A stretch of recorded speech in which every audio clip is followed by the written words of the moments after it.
revs up your life. The latest news from around the world. 94.4 Spice FM.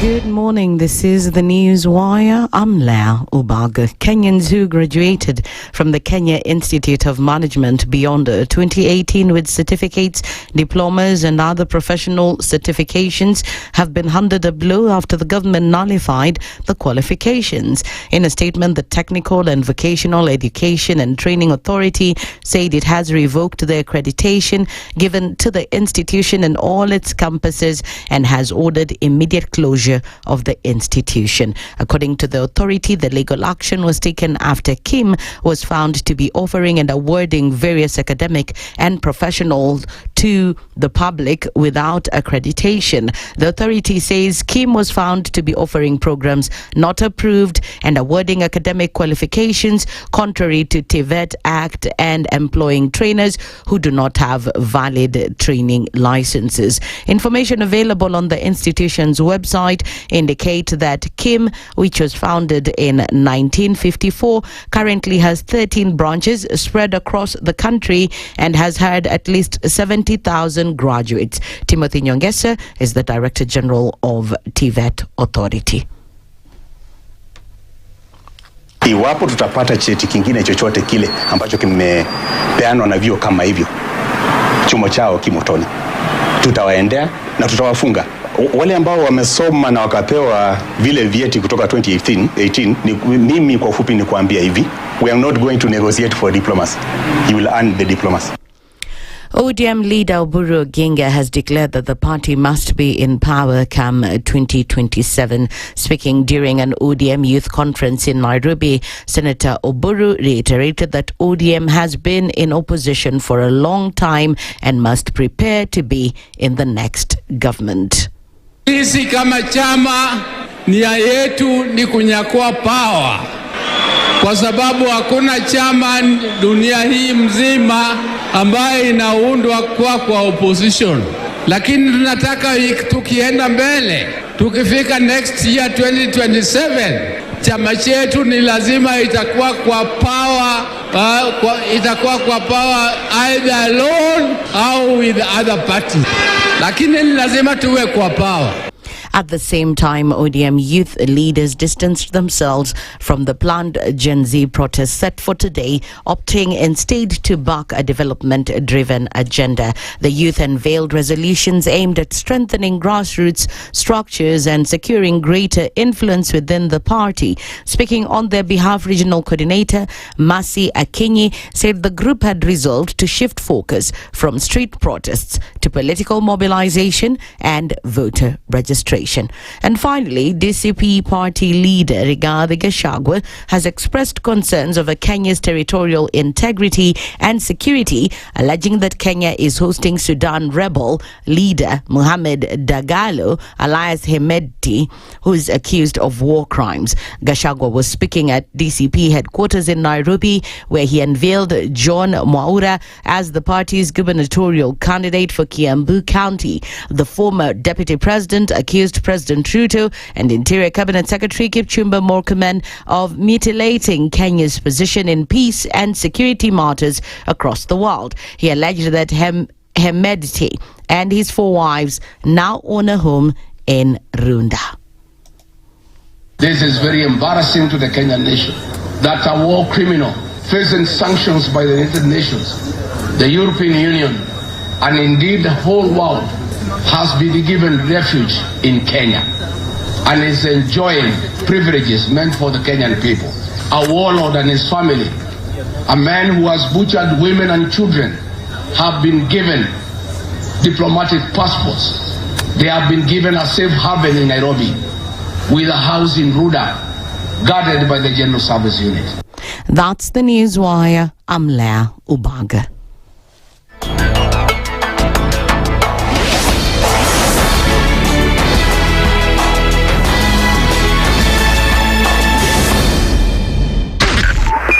.5 Spice FM, Kisumu. The following takes place from 6 a.m. to 10 a.m. every weekday on Spice FM.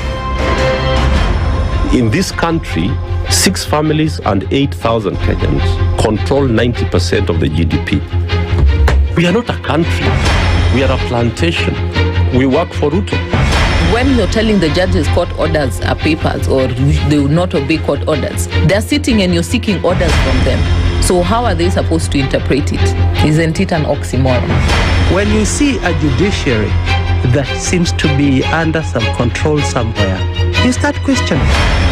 We have very powerful governors, but they don't use their offices to serve the people. If you are not shameful to do what you are doing, why should we protect you? I'm human. Everybody's human. So when you're told, kuja tuongee, I mean, you'd be a fool to say, stagi kuongea. Conversations have to be had, you know? People in leadership should only go into leadership if they are ready and willing to change the lot of the people. The Situation Room, Kenya's biggest conversation. The following takes place from 6 a.m. to 10 a.m. every weekday on Spice FM. Every time he kept on saying he wants a vibrant opposition. How does it make sense that public money has been used for anything and then they dare to sell it back to you? Why are they not giving them for free? That's how broken we are. That's how broken we are. They're being sent home now for fees. They're going to fail to prepare.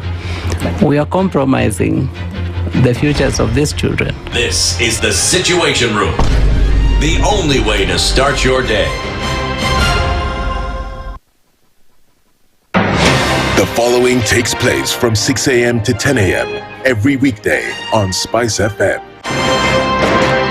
Parliament has got powers. Let me break it down. The National Assembly can initiate an impeachment of the president. This same and the National Senate, Assembly. Yes. That's our constitution. This is just a continuation of the previous administration, which Ruto was part of. President Uhuru himself openly said that we're losing 2 billion daily. Daily. I mean, come on. Are you saying that we don't have a central bank? If we look at Kenya, both public-private sector, that figure is ranging between 30 to 40%, right? I think it's clear that the government of Kenya is living beyond its means. This is the Situation Room, the only way to start your day. The following takes place from 6 a.m. to 10 a.m. every weekday on Spice FM. Baba should disown these experts and say they went there on the, because he keep on telling us that these experts just came from Dubai and he found them there already at State House looking for jobs.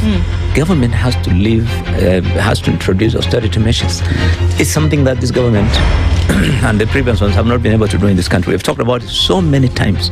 And really, I think you have seen the modus operandi of William Samoei Ruto since he came in. It's just showbiz. This is the Situation Room, the only way to start your day.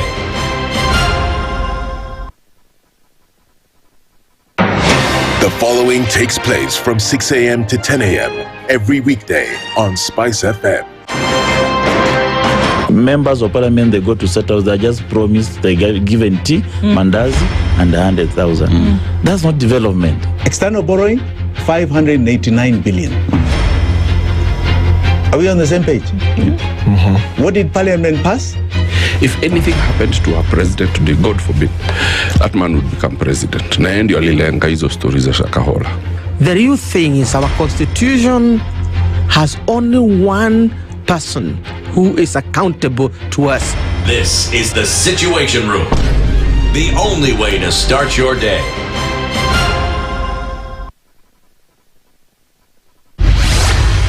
Mature, intelligent talk every morning. Spice up yourself. Mornings done right. 94.4 Spice FM, Nairobi.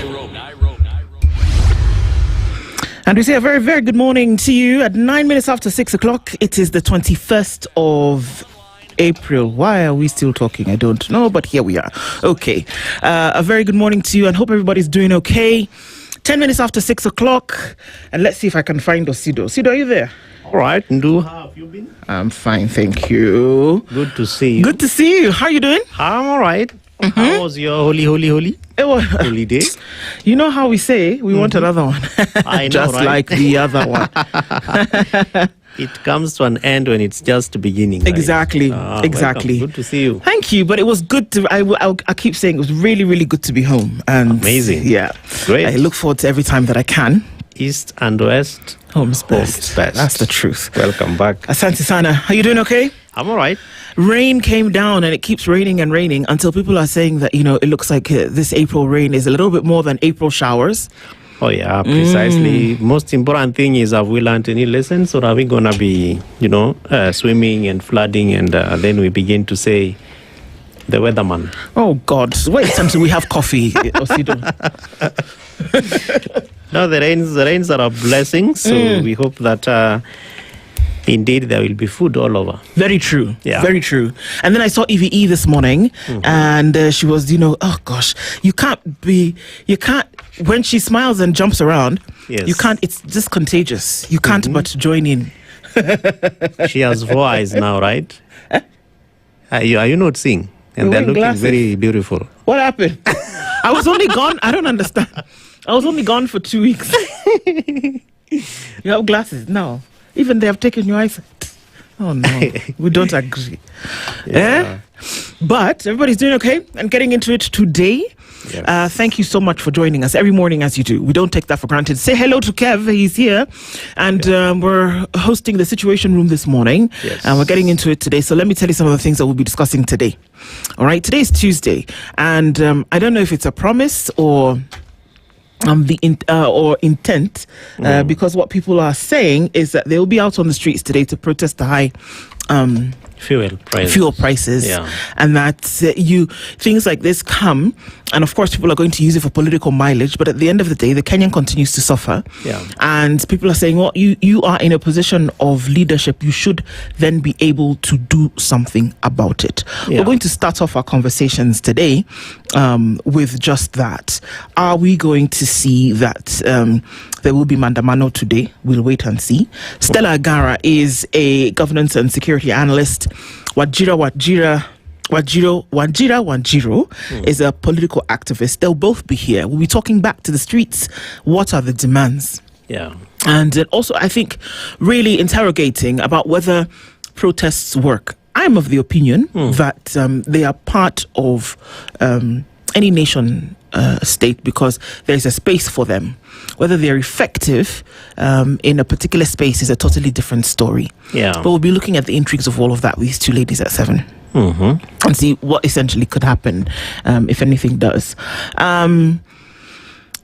Gloria Orwoba is a former nominated senator. The courts and defiance. We saw that last week. The courts ruled that she should not actually have been removed from a position of senator. The tricky thing here is that she was nominated by the United Democratic Alliance, and a nomination comes from your party to be senator. Now, whereas her position as senator could be upheld, will her nomination by the party as senator be upheld? We'll look into those intrigues and we'll talk about a number of these things as she joins us this morning. The Courts and Defiance is the state listening. We'll talk with her at 8. And then finally, Stanley Kimura. You may have heard of him. He's a DCP National Director of Political Affairs Strategy and Mobilization. Abducted, not abducted, many things. He was a victim of a number of things, from abduction to charges, silencing the voice of dissent. We'll talk with him at 9 o'clock and find out, okay, what's really cooking under the cover here, and find out really what was the issue. So it's packed morning. We're going to look into these issues, and it's not just bringing people into a room to pass time, but it's looking at pertinent issues that affect you, that affect me, as we go about trying to work out our developments in fear and trembling. As it were. Oh yeah, by faith. Indeed. And hope. It's necessary that we talk about it, because when we don't, then we're complicit when it comes to problem solving and looking for solutions in the event that we should. All right, so that's what we'll talk about today. I want to say that our live streams are up. I don't know that if I say that, I'll be lying. But if maybe you can check on that. But we will get with you, YouTube, Facebook, and on X, our audience on KTN this morning, Karibu Sana. And thank you for joining us this morning. And for those of you who listen silently on your way to doing the things that you do that are important every day, thank you for starting off the day with us as we look into some of these things to guide our thoughts and guide our actions into the future. It's Osido and Ndu Okoh with you today in the Situation Room. Karibu Sana, and thank you for being here with us. All right. Sure. Let's go to our proverb for today. Our proverbs this week come from the ancient and modern. It's great because I think this is one country whereby you see the direct mix of ancient, traditional, and modern times in terms of how those two blend into one nation states. This country is Egypt. Some of the very first things that you ever saw that still remain today actually originated in this country. A very interesting country, I must say. If you have an opportunity to visit, you'll be wowed, to say the least. All right, so our proverbs from Egypt this week, and our proverb for today goes, I want to say thusly. English is Englishing. English is Englishing, right. He who burns his tongue from soup will blow in yogurt. Wow. He who burns his tongue from soup will blow in yogurt. And how do you mix soup and yogurt, surely? Anyway, my understanding is that if you aim towards something, do everything possible to get it, regardless of the odds. However difficult it may be. Yeah. Because ultimately you pacify your soul. Yeah. By getting what you're looking for. True. Soup sometimes can be very hot, and so the tongue might suffer. Yeah. Yogurt is expected to be calm and cool, and sometimes cold. So it doesn't hurt the tongue as much as the soup that I believe probably would be hot is. So if you aim at something, go for it. Absolutely. Yeah. And I also just think that, also maybe you look at where a situation doesn't last forever. Yeah. And that whereby there will be something that will bring some heat. Just the law of nature means that in a very short time, there will be something that will bring a sense of coolness. Yeah. That you may be going through the fire at the moment, but there will be a time where it dies down. The fire will go out. And there's something that will cool that off for you. So the soup may be hot, but the yogurt will come. All right. Light at the end of the tunnel. Absolutely. Always. There always is. No situation is permanent, and there's nothing new under the sun. You are preaching today. It's like something like that. Yeah. Prophesying. It's like that. Amen. Yeah, it is. Yeah. Ivi Inyaje, are we doing this thing? It's we're good. Okay, so our live streams are up, YouTube, Facebook, and on X. And a very good morning to you as you get into it with us today. I want to say hello to you. Tell us where you're tuned in from today. Very, very lovely to have you. If I can just find your comments, to even be better. But at least we want to say good morning to you as we get into it. Sawa. Okay, so where are we? Yikes, can't find anything this morning. The soup has souped it. I tell you, something has happened, that's for sure. And that.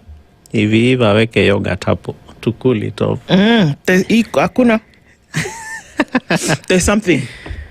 Maybe we can fix that and see what's going on. I'm not quite sure, but there's something. Equal live stream hakuna.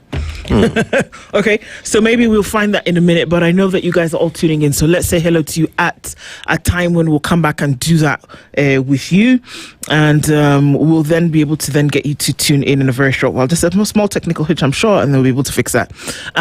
So before we do that, should we take a quick break and look at weather and traffic and come back?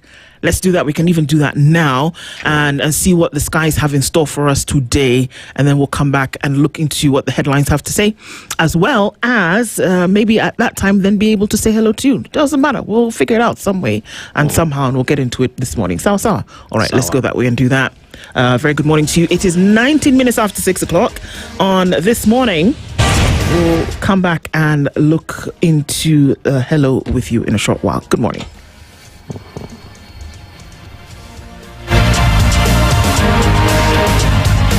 This is the Situation Room, the only way to start your day. The weather with SpiceFM.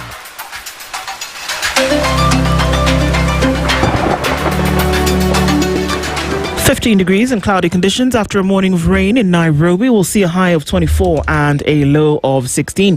Cloudy at 13. Looking into Nakuru with a high of 25. It's 15 and cloudy. Into Njeri with a high of 23. While at 19, it is mostly clear in Kisumu. We'll see a high of 29 through Tuesday. We'll also see a high of 29 in Kakamega, where it is partly cloudy at 16. Mostly sunny conditions at 25 in Mombasa, while at 26, partly sunny into Malindi. And also, we're looking at Marsabit at 21 and mostly clear with a high of 26, 20 and cloudy into Kampala, while Dar es Salaam is clear at 24. Johannesburg is partly cloudy at 15. Lagos, mostly cloudy this morning at 29 with a high of 33, and it's 7 degrees and clear into London with a high of 14, and at 21 it is sunny in Beijing. 6 degrees and clear Monday night in New York. Coming into Tuesday, we'll see a high of 10 and a low of 3.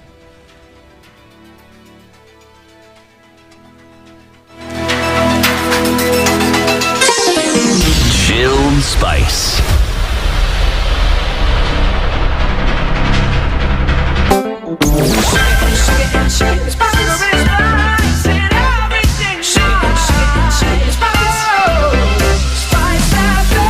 Spice up your life. Traffic.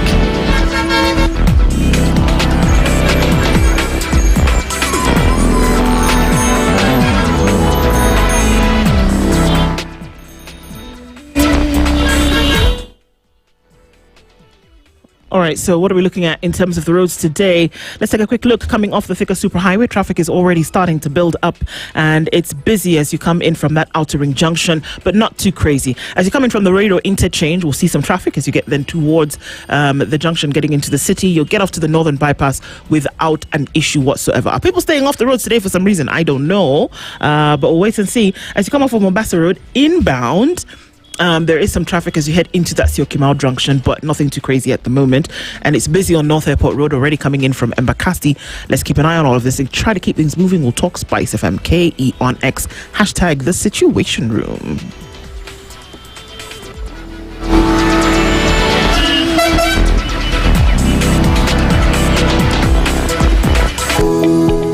Feeling unwell? Do not search your symptoms. Find a trusted healthcare provider near you. The Aga Khan University Hospital has brought specialized world-class care to your neighborhood. Our conveniently located clinics offer specialist clinics, diagnostics, and pharmacy services, ensuring you and your family receive the best. See your cardiologist, pediatrician, gynecologist, family physician, surgeon, diabetologist, gastroenterologist, neurologist, pulmonologist, among other consultants near your home. For families along Mombasa Road, we've got you with medical centers at the following locations: Capital Center Mall, Imara Shopping Mall, Syokimau, Machakos Town. Visit any Aga Khan University Hospital Medical Center in your hood today or call 0730-011-888. Aga Khan University Hospital, world-class care, here and now.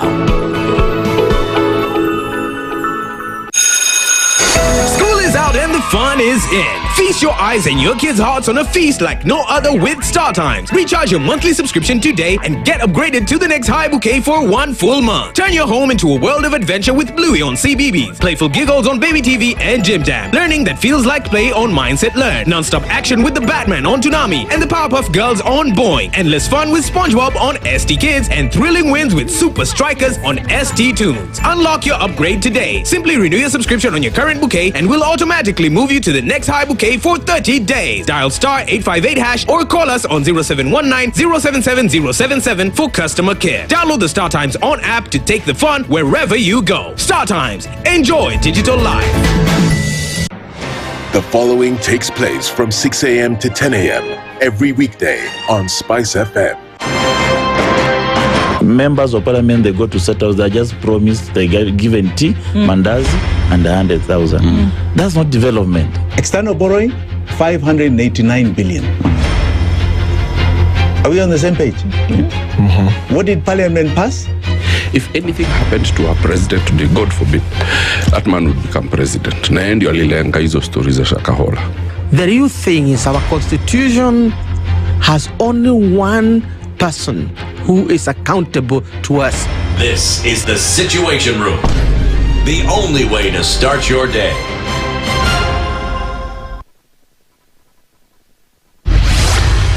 Mature, intelligent talk every morning. Spice up yourself. Mornings done right. 94.4 Spice FM, Nairobi.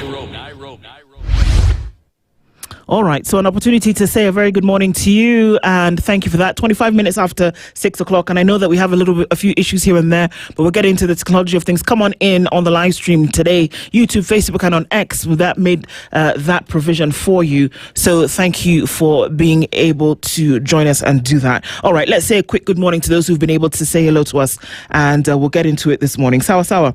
All right, thank you for joining us every morning as you do. Peter Kiarie, we see you. A very good morning. Karibu Sana, you're tuned in from Mombasa, and you say promises.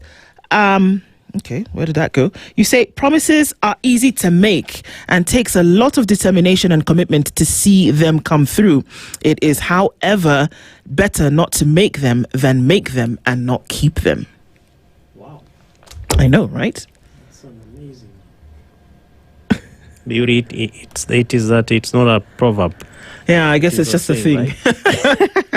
I guess it's just a thing. But yeah, that's definitely true, Peter, and thank you for that. This morning, Robert Bogo is tuning from Mombasa. Jennifer Atenias and Asema Leo Kunendaje. My sister, I don't tell you, it's like we're in the twilight zone. I don't know what's going on. But there's certain things. The minions who come here at night then leave us a little gift when you come in the morning because everything seems to be out of whack. But the genius is sorting that out in the name of EVE.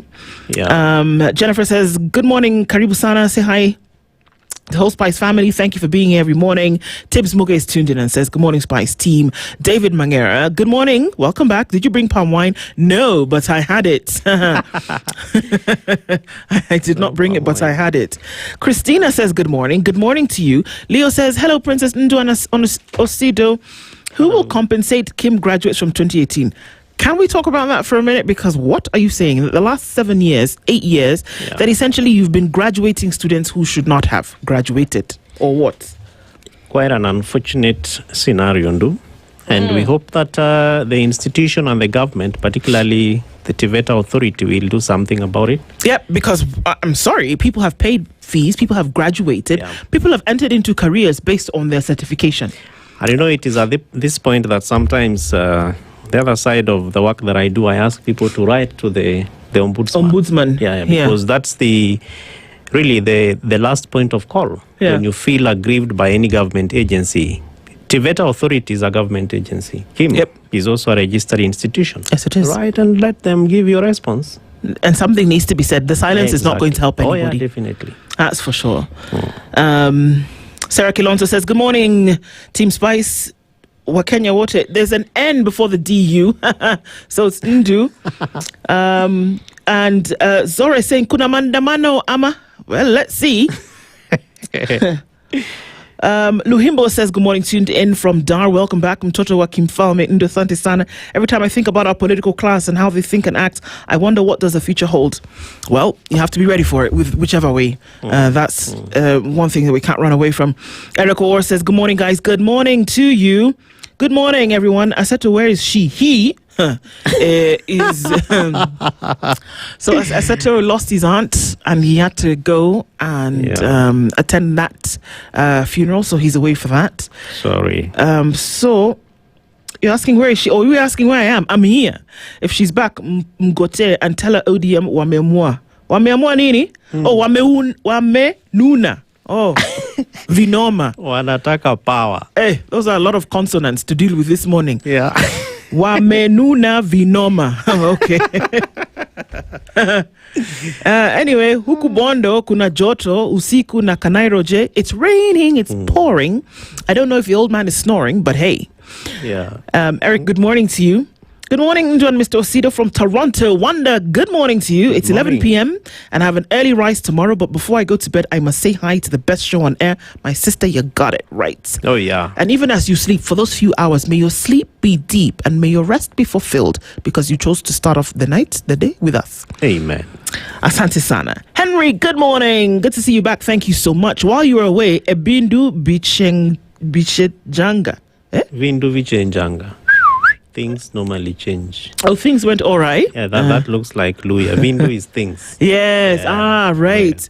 Oh, I think I've heard something like that before. Oh, yeah. Okay. So, and things still seem to be happening. Yeah. Yesterday was the ODM Youth Convention, and people maybe have a different opinion than they did a few weeks ago. Let me tell you a thing about politics. If you put your heart into it, you will be hurt. If you follow with this blind allegiance on something that is fickle in nature, that could change tomorrow with the winds of time, my friend, you will be hurt. You will be hurt. You blow it like... And you know what? The more they change, the more they remain the same. The same. The same. Fiery Red says, good morning, Ndu and Osido. Glad live stream is up. It is. Tuesday is Tuesday. One day, breeze go blow and foul nyash go open. I'm telling you, maybe that day. I see, and I remember, of course, CT said that, tried to say it. So that was always a very funny rendition, and I remember I laughed for days probably about that, and I think it's good that we can remember. Ndu, okay. Mohammed Noor, Ndu doesn't have an O. It doesn't have one O, neither does it have two O's. It has one U after the D. NDU. I mean, Undu. I swear, you guys actually amaze me. I really thought that all the derivatives of my name had been expended. Yeah. No, everybody, every day. You get baptized. It's on screen. My name is actually on the screen at the moment. NDU. Take a screenshot, something, write it down. I would Ndu. But there's an O somewhere, right? No, there isn't actually. No, after the Ndu. My surname starts with O. But that's probably what they're saying. No. That there's an O after the U. Why are you explaining for them? I don't understand. I withdraw with due respect. Yeah, so, but I hear what you're saying. You're tuning from Guangzhou, and too much promises in just 5 years. I mean, it still continues. Young Jedi says, good morning, Spice family. Tukopoa kabisa. Sabal Heri, and that's a greeting.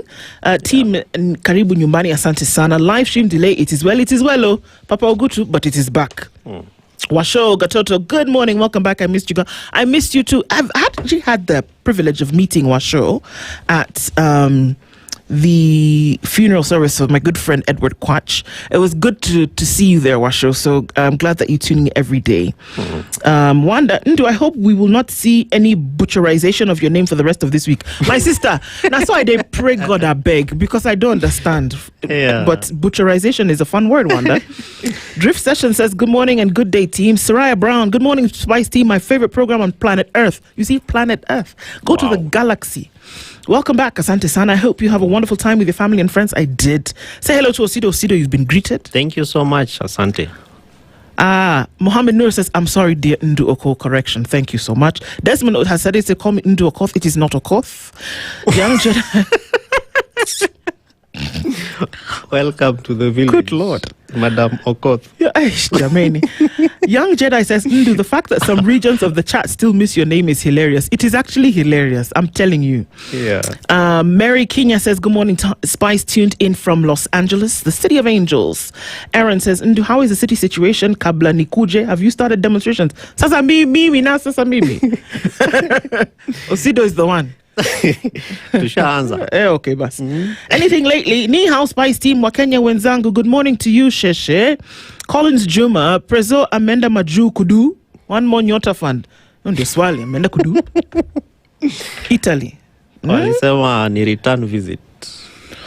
Oh. That the president of Italy was here, I think, maybe, is it a year or 2 years ago? Sometime back anyway. And that now we have to go and offer our return. It's like when Jesus met Zacchaeus and he said, I'm coming to your house for tea. So now the president has decided, you came to see us, now I'm coming to see you. Yes. Okay. And they went with the CS Energy. As well as the CS Foreign Affairs, no? Yes. Okay. The CS Energy, that's a good thing. Yeah. Probably kept. It's interesting that today is the day that there would be demonstrations about the high fuel prices, and then you skip the. You travel to another country with the Energy CS, who is directly responsible for some of the things that people are protesting about. Who is supposed to receive the petition from the demonstrators? Is it just coincidence? Maybe. Or they had planned this for a minute.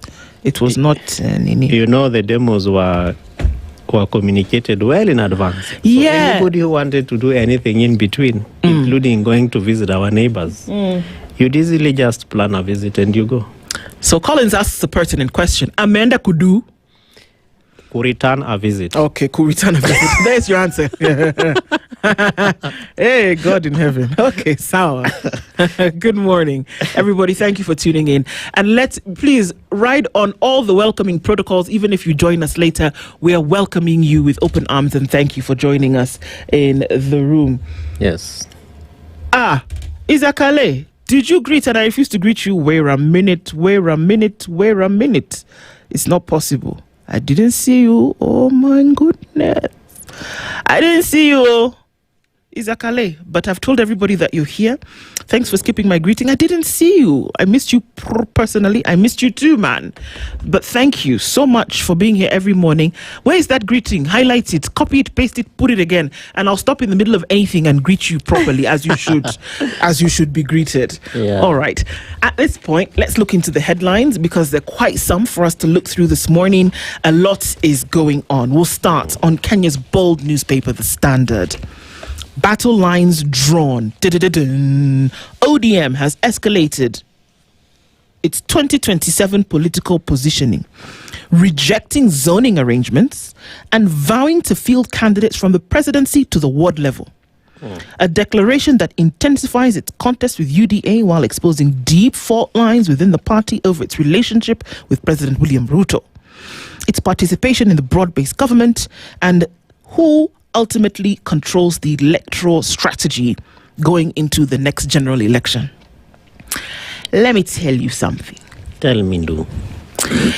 If it walks like a duck, if it makes a quacking sound, if it has webbed feet and a broad bill, if it floats on the water and its action underwater is feet moving that you cannot see. Yes. Let me tell you something, Osido. Please do.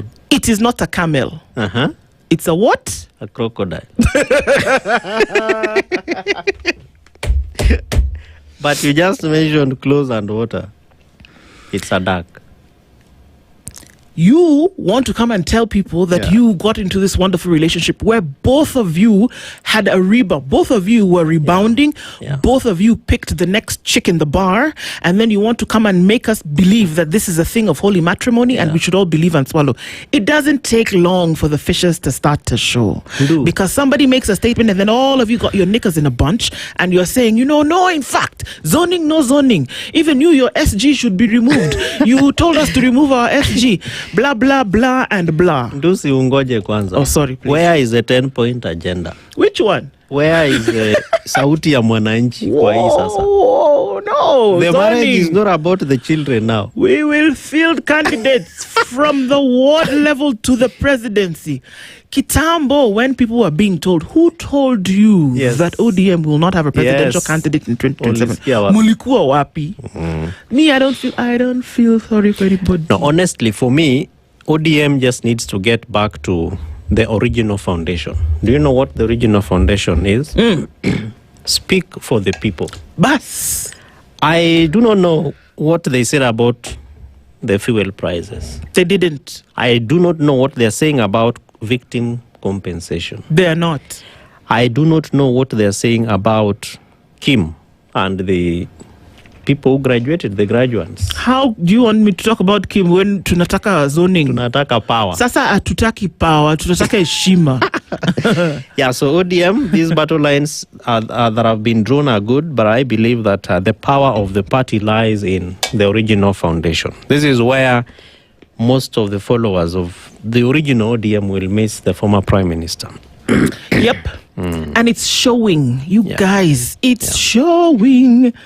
I'm telling you, it's actually showing. And it's going to be very interesting to see what happens over the next couple of days. Because the children are already fighting. In this case, I don't even know who mommy and daddy are at this point. But it needs to be, something needs to, it's going to show. That's for sure. It's going to show. All right. Izakale, I've seen your greeting. I'm sorry, bro. A very good morning to you. I told you I'll stop in the middle of anything when we see it and greet you properly. And I hope you're doing well. Karibu sana, bro. Thank you for joining us. We need you to be part of these conversations. Yes. So that's what it is on the front page of the Standard. The battle lines have been drawn. It's going to be a very interesting, not weeks, days. Yeah. The things that are going to happen over the next couple of days. If you had invested your heart, soul, and emotions in this dog and pony show, my friend, you'll be left out to dry. So this zoning or no zoning, what is zoning do? So because they're trying to say that in certain parts that you should not field particular candidates because we're in a broad-based agreement. For example, the deputy president has already been left for certain people. Yes. That in this place where perhaps we have a stronghold, then you shouldn't field people because you leave it for this other part. So they said, excuse me, zone who, zone what? We will field from everywhere. We don't want this zoning thing. Okay? And the person who happened to be talking about the zoning is your SG. Yeah. And we don't want Atutaki. So you zone a place, say you zone Siaya and you zone Rarieda, where I come from. You zone it, but you still have 10 candidates running on the same ticket. How do you zone off people? Exactly. In a democracy where anybody can field anywhere, including as an independent candidate. Of course, there are pros and cons. There are advantages and disadvantages. I believe that probably UDA is looking at the bigger picture. Yes. Because you zone it off and you look at the popularity of the parties vis-a-vis the candidates right now. Yeah. Chances that UDA might get wins in ODM strongholds are very high. Exactly. Because ODM has not done enough to be able to strengthen, local structures, the support for its people, candidates or rather aspirants. So the fear is ultimately in when we get to Bunge. Yes. How many MPs National Assembly That's will it. have? At the end of the day, it's control. It's control. Simbarati said, we're not interested in the control. Yeah. What did Ali Hassan Joho say? Kama ni kitu mambo ya pesa tutaleta. Kama ni nini. Okay. Yeah, support your candidates. Who told you? We go back to what Edwin Sifuna has been saying. Who told you? And it didn't even... Anyway. And he keeps putting on that T-shirt almost everywhere. Yes, including in Nakuru. In Nakuru, he did. Told you? And that's just on page 1 of the Standard. Yeah. If you look onto page 2, there's a story about a tactless diplomat, the growing tensions and gaffes at the foreign ministry. The PS Foreign Affairs is one... Korir Singoe, and they're telling us how a storm is brewing in Kenya's Ministry of Foreign Affairs, with some ambassadors and senior officials accusing PS Singoe of arrogance and dragging the country's diplomacy to an unprecedented low. Well, we'll look into the details of that. Yeah. Teachers plan strike over SHA, but expectations remain unclear. One of the expectations, what you might think that it's very complicated, is that teachers, surprise, surprise, just want to go to hospital and have medical treatment and medicine. Yeah. That's it. Just let it work. That's it. They don't want anything fancy. They don't want to ride on a rocket to the moon. Yeah. They just want to be able to go to hospital and be treated and not have to pay an extra coin apart from what has been deducted from their salary. Yeah. How about that? Does it sound like really, really surprising that that's what somebody would want? Okay. Let it work. Just let it work. Zoning or no zoning, we do not fear anyone. Defiant ODM vows. Somebody's roaring. Okay. That'll be fun to watch, like I said, over the next couple of days. Not weeks, but days. So there's a fellow called Gaucho. His name already just sounds like gaucho. It sounds like gaucho. And he says, I'm up to the task. He says he's defending his appointment to the hospital board. First of all, sir, spell hospital board. Let's start there. Yeah. Spell hospital board. Tell us what you think needs to be done on a hospital board. He says he's up to the task. Okay, another thing that will unfold in a very... You guys, my father used to say, when things are happening and everybody wants to shout and start running about, my father would say, wait. Yeah. Just wait. You want to start... wait. In all these things, whether it's ODM, whether it's who, wait. But honestly, Ndu, because I have interacted with almost all the board members of the health facilities in Nairobi, 98% of those people are health technicians. You would imagine. They are doctors, they are medical superintendents, they are people who have track records, in the health sector. Whose shadow has darkened the walls of some institute that would then mean they were versed in some knowledge of the medical field. Something. Then suddenly, Gaucho shows up. What is the justification? Really? Is it just political rewards? Yes. Like, you make too much noise at wananchi, so come and sit here. Si tuseme ukweli, Osido. But even so, just show some sense of, yes, I want to learn, I have some value, and this is what I'm offering. Tell us that, yes, you understand SHA and that you'll be able to help. Okay, spell SHA. Shusha. Even spell it. Spell SHA. Yeah, spell SHA, Gaucho. Spell SHA. Show value. Hey, Jamaican. Yeah, just tell us you're up to the task, and then let's see something much more better and bigger. I know. Yeah. While that's happening, Murkomen, who happens to be the CS Interior, and Douglas Kanja, who is the police superintendent, Abi? Yeah. Yeah. Sorry. Inspector General of Police, not superintendent, that's a different word. They've been summoned over the rising case of insecurity in the country to come and tell us what exactly is happening. State proposes up to 4 million shillings reparations for protest victims. That is a conversation that continues. NTSA tightens school transport safety rules ahead of reopening. I don't know what that means in terms of tightening it. I don't know. Then we go into some of the opinion pages in the Standard. A lot more, and like I said, that's just the first few pages of the Standard. Get yourself a copy of the Standard newspaper today. You can subscribe to the Standard e-paper and get all your news right in your hand. All right, you want to look into the Nation? Oh yeah, the Daily Nation. Why UN fears for this Kenyan's life? So there is an image, a photo there of a gentleman, and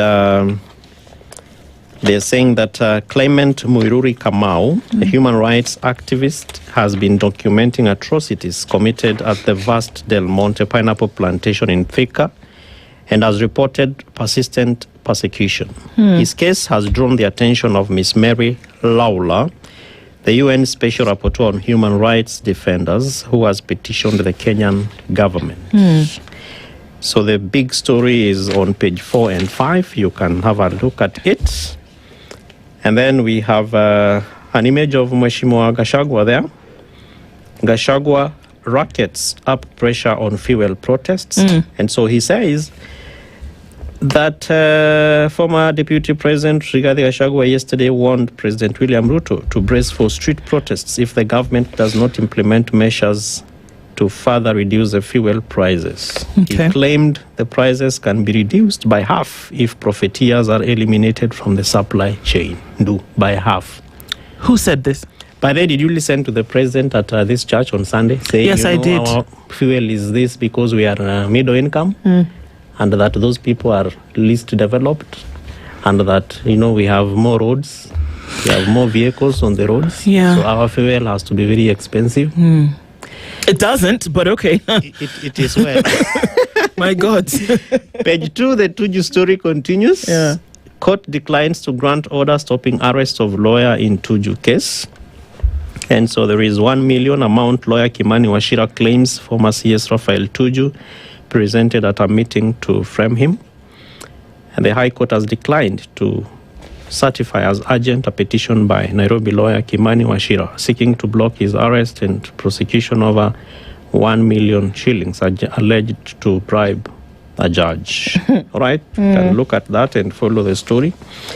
On the same page, we have a big photo of our National Assembly, so members of the National Assembly during a past session at Parliament, and inside the silent transfer of power when MPs fall sick.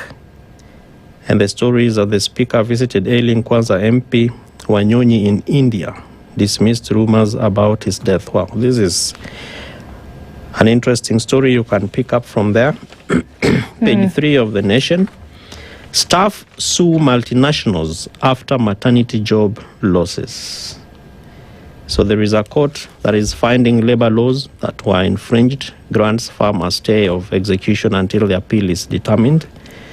This is about aggrieved employees that have moved to court to seek legal redress. Something interesting that we can read from there. Page 4, again, back to the story on the headlines, where you can look at these fears of life of an activist who is exposing rights violations. Page 5 of page 6 of the Daily Nation, again, Mheshimiwa Rigathi Gachagua there, prepare for fuel protests, Ruto told. You can read that on the Daily Nation. And last but not least, on page 8, police win hearts, minds of Haitians. And our police officers came back, right? Okay. Yes, they did. And it was interesting to see the pictures coming out of Port-au-Prince because it was the people of the city were really appreciative to the Kenyan police for what they did. And it was a good goodbye. I think it was great to see that. Sorry, go ahead. Yeah. And there's a photo there of actually what you're saying. Where civilians in Haiti block Kenyan police officers from the National Police Service as they attempt to leave St. Mark and Port Saun, warning they would be exposed to gangs if the mission ends. So again, it's a big story, almost half page of page 8 of the Daily Nation, where we have our police officers winding up their operations in troubled nation of Haiti. Yeah. And I hope we have lessons to learn, especially with the gangs that are growing up. I think that, absolutely. In our country here. And I also think that there are lessons to be learned about what you can do when you focus on something. Yeah. That it was very clear that this mission to Haiti, there was a lot of protest to it, of why send Kenyan police officers to another country when you have so many things to sort out here. And I was one of those who joined that, and I said, you know what, why would you do that? Why would you send... No, I wasn't going to. I thought you were going to say that you're one of those who went. No. Why would you do that? And I said, come on, don't you have enough issues? But you know what? And I think it was good that they went. You know why? Because you have proven that when you focus on something, you can actually achieve it if you do everything that needs to be done to get there. And so if you would take that same spirit that these men and women have portrayed on this side and apply it here, you can actually do some amazing things. I would say kudos to the boys and girls who did this work. But then you can also say, can you take that same laser point focus and apply it to the things that need to happen in your country?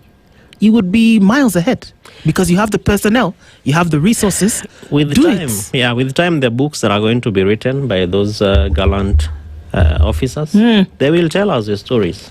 They will. Including the pacts, the arrangements between the US and Kenya, what Kenya stood to benefit then and probably stands to benefit in future. And particularly utumishi kwa wote, as we are saying today on the Situation Room, is whether lessons have been learned to help deal with the goonism that we see in Kenya.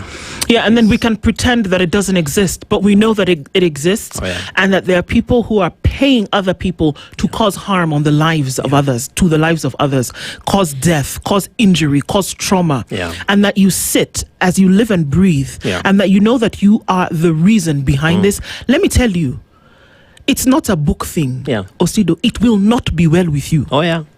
It will not, and I'm not saying Osido, I'm saying the person, because the people who are doing this thing, who goons are us, goons for hire, you want to pay people to cause harm because you think that it's going to help you politically, you cause harm to another life. It will not be well with you. This is not a books, pen and paper thing. I was very happy with the people of Kisumu, otherwise called Kisumu, who decided to identify the goons that attacked Mheshimiwa Osotsi. Yeah.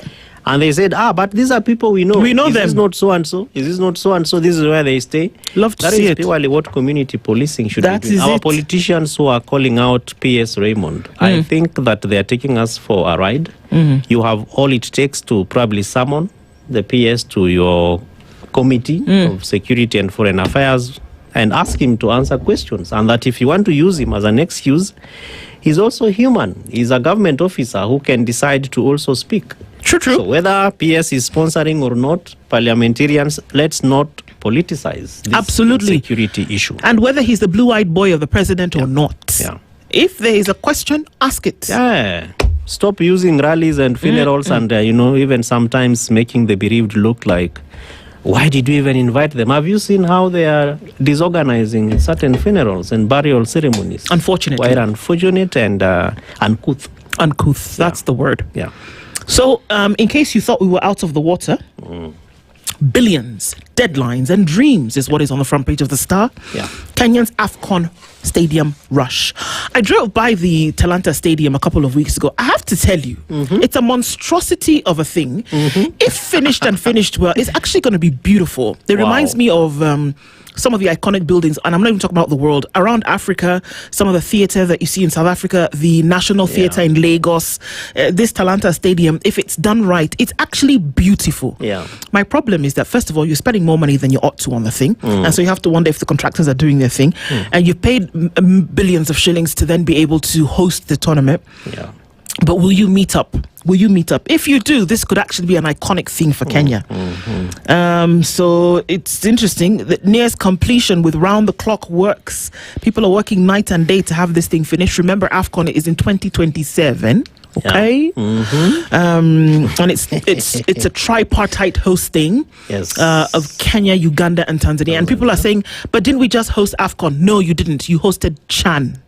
Okay, so AFCON now is for your national team players, whether they play for club or country that they're chosen to play in AFCON. CHAN is your local clubs.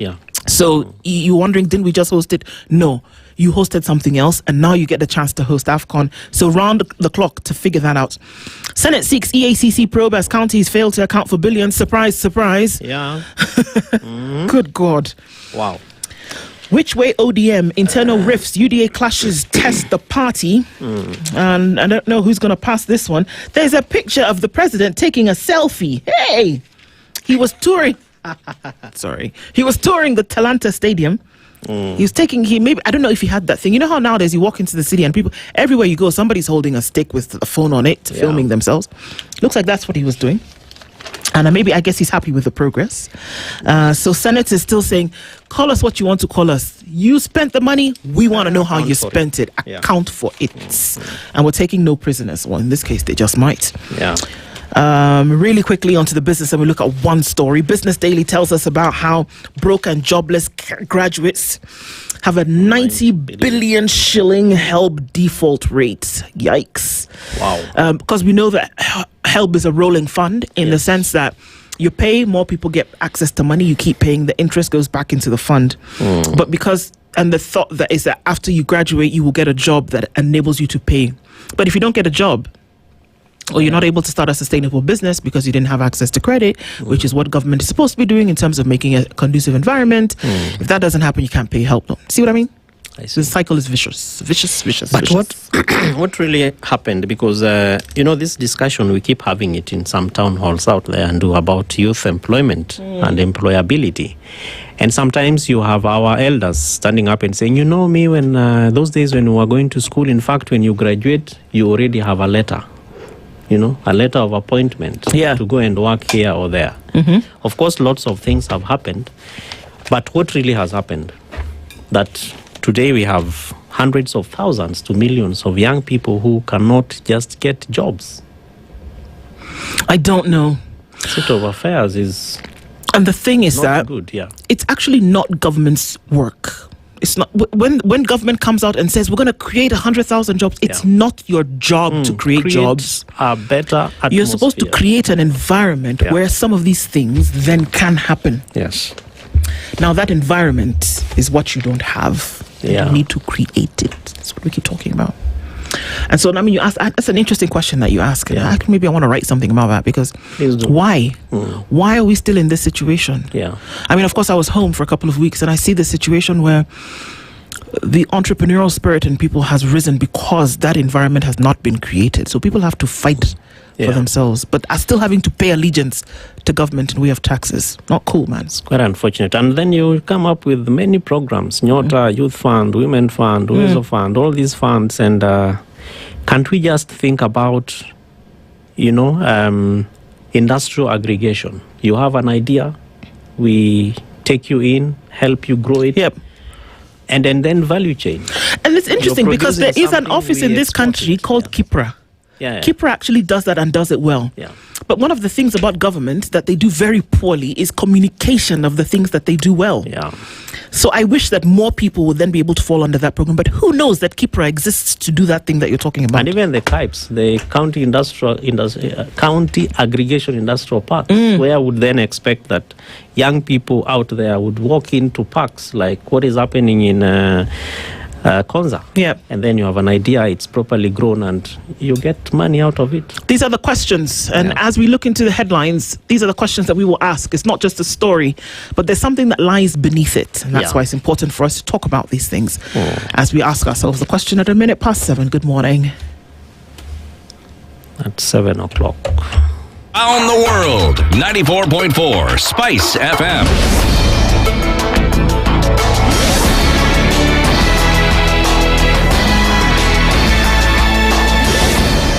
Good morning. This is the News Wire. I'm Ndu Okoh. The Kenya National Commission for Human Rights has proposed compensation rates for victims of protests and election violence in its 2026 compensation guidelines.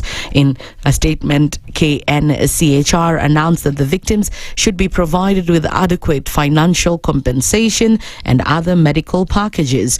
The Commission is proposing public participation and submissions on the proposed compensation guidelines by April 27th, with victims being asked to submit their claims to any relevant government agency. The criteria for determining the appropriate amount of compensation will include an examination on the nature of the violation, the period during which the violation is alleged to have occurred, and the harm suffered by the victim. The KNCHR has now recommended that victims who were shot and killed, died in custody, or during protest should receive a sum of 3 million shillings plus medical and burial expenses. In addition, abducted Kenyans are to receive 2 million shillings and psychological support through the Social Health Authority insurance. Similarly, victims of gender-based violence are scheduled to receive 4 million shillings plus medical expenses and psychological support through SHA.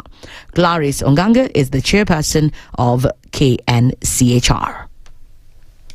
It may not bring you back to where you are. It's very hard to quantify someone's life. So the most we can do is use what the courts have used. But remember also the courts don't have like a standard figure that they give. They look at the various issues, how old the person was, what the person was doing in terms of employment or source of livelihood, how many people this person was responsible for. So what we are proposing are just minimum figures, meaning that people may not get the same amount. From our perspective, there's probably a gap in terms of how police manage crowds and assemblies. So one of the aims of non-repetition is to have legal reforms. The Commission also ordered that victims of unlawful arrest and detention should receive 200,000 shillings plus public apology, while those who suffered serious physical injuries such as gunshot wounds, amputations should receive 1 million shillings plus medical expenses, disability benefits and public apology. The proposals will be formally presented to President William Ruto before the process of disbursing the compensation begins. Kenyans are set to return to the streets today to protest over the fuel price hike. Under the slogan "Reject Fuel Prices," Gen Z have vowed to pressurize the government to reduce fuel prices and address the rising cost of living. Preparations for the protests began last week after the government increased fuel prices by more than 200 shillings per litre of petrol and diesel, with Kenyans accusing the Ministry of Energy of alleged mismanagement and corruption. It should be noted that Nairobi Police Commander Issa Mohammed has maintained that the protests won't be allowed, attributing this to the organizers of the protests failing to notify the police department as required by the law. This event comes as Amnesty International Kenya calls on police to stop using force to control the protest and instead protect Kenyans who are exercising their rights. Some organizers have failed the required notification, which complicates now the security arrangements. Here, others, when we give even, they have given the notification, deviate from the agreed. We agreed on the time. We agreed we will take this route, follow this route, and we'll see that, no, these people are not going to this route, and then they deviate from that. Others, they go and now leading to disruption of businesses. That's not allowed. We'll deal with you. Others, you do obstruction of the road and inconvenience other citizens. You have a right, and the other citizen has a right. And finally, President William Ruto has arrived in Rome, Italy for his 3-day state visit that is aimed at strengthening bilateral ties and boosting trade. Now, Ruto's official program began with a wreath-laying ceremony at the tomb of a known soldier at Piazza Venezia, a tradition observed by visiting heads of state. He later held talks with Italian President Sergio Mattarella before proceeding for engagements with Prime Minister Giorgia Meloni. Now, speaking after the talks, Georgia said Kenya and Italy had agreed to bring together areas of cooperation under a 3-year action plan. He also said that there is growing interest in Kenya in technology, industry, tourism and agro-industry, adding that the Kenya-Italy business engagements are expected to help unlock more opportunities. While in Rome, the president is also expected to attend the Kenya-Italy Business Forum, where Kenya will pitch investment opportunities in infrastructure, irrigation and energy. That's the News Wire. I'm Leah Ubaga.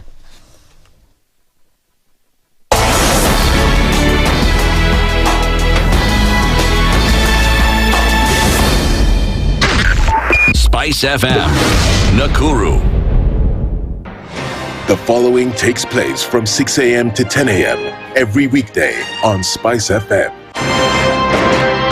Baba should disown these experts and they say they went there on the because he keep on telling us that these experts just you came from Dubai and he found them there already at State House looking for jobs. Government has to has to introduce austerity measures. It's something that this government and the previous ones have not been able to do in this country. We've talked about it so many times. And really, I think you have seen the modus operandi of William Samoei Ruto since he came in. It's just showbiz. This is the Situation Room, the only way to start your day. The following takes place from 6 a.m. to 10 a.m. every weekday on SpiceFM. Parliament has got powers. Let me break it down. The National Assembly can initiate an impeachment of the president. This same National Assembly. Yes. That's our constitution. This is just a continuation of the previous administration, which Ruto was part of. President Uhuru himself openly said that we're losing 2 billion daily. Daily. I mean, come on. Are you saying that we don't have a central bank? If we look at Kenya, both public-private sector, that figure is ranging between 30 to 40%, right? I think it's clear that the government of Kenya is living beyond its means. This is the Situation Room, the only way to start your day. Mature, intelligent talk every morning. Spice up yourself. The following takes place from 6 a.m. to 10 a.m. every weekday on SpiceFM. Baba should disown these experts and they say they went there on the because he keep on telling us that these experts just you came from Dubai and he found them there already at State House looking for jobs. Government has to has to introduce austerity measures. It's something that this government and the previous ones have not been able to do in this country. We've talked about it so many times. And really, I think you have seen the modus operandi of William Samoei Ruto since he came in. It's just showbiz. This is the Situation Room, the only way to start your day. Mature, intelligent talk every morning. Spice up yourself.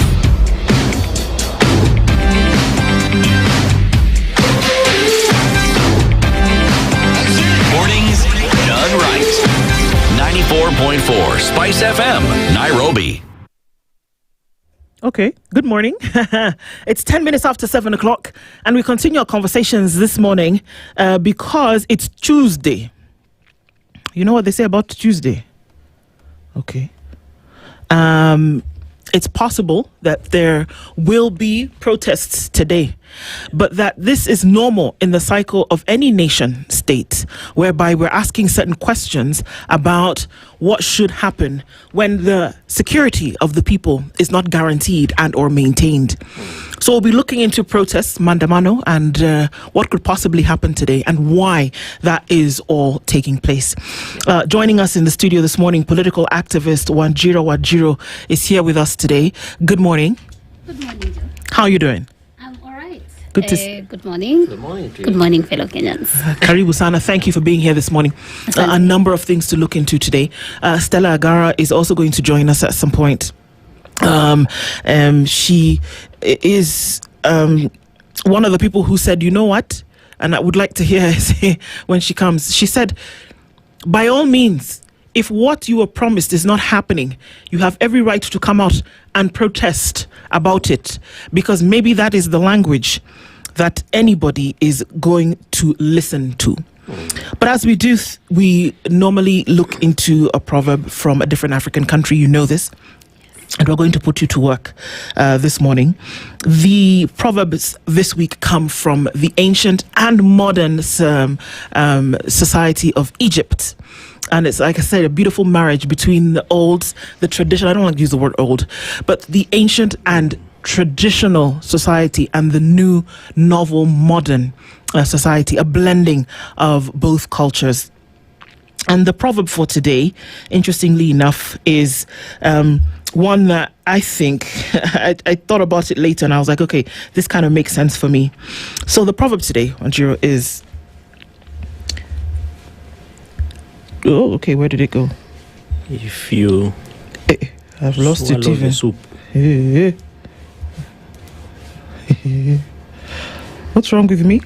Okay, just a minute here, and I'm just going to get it in a minute. It disappeared, and I don't know where it went. He who burns his tongue from soup will blow in yogurt. He who burns his tongue from soup will blow in yogurt. That's interesting. He who burns his tongue in soup will blow in yogurt.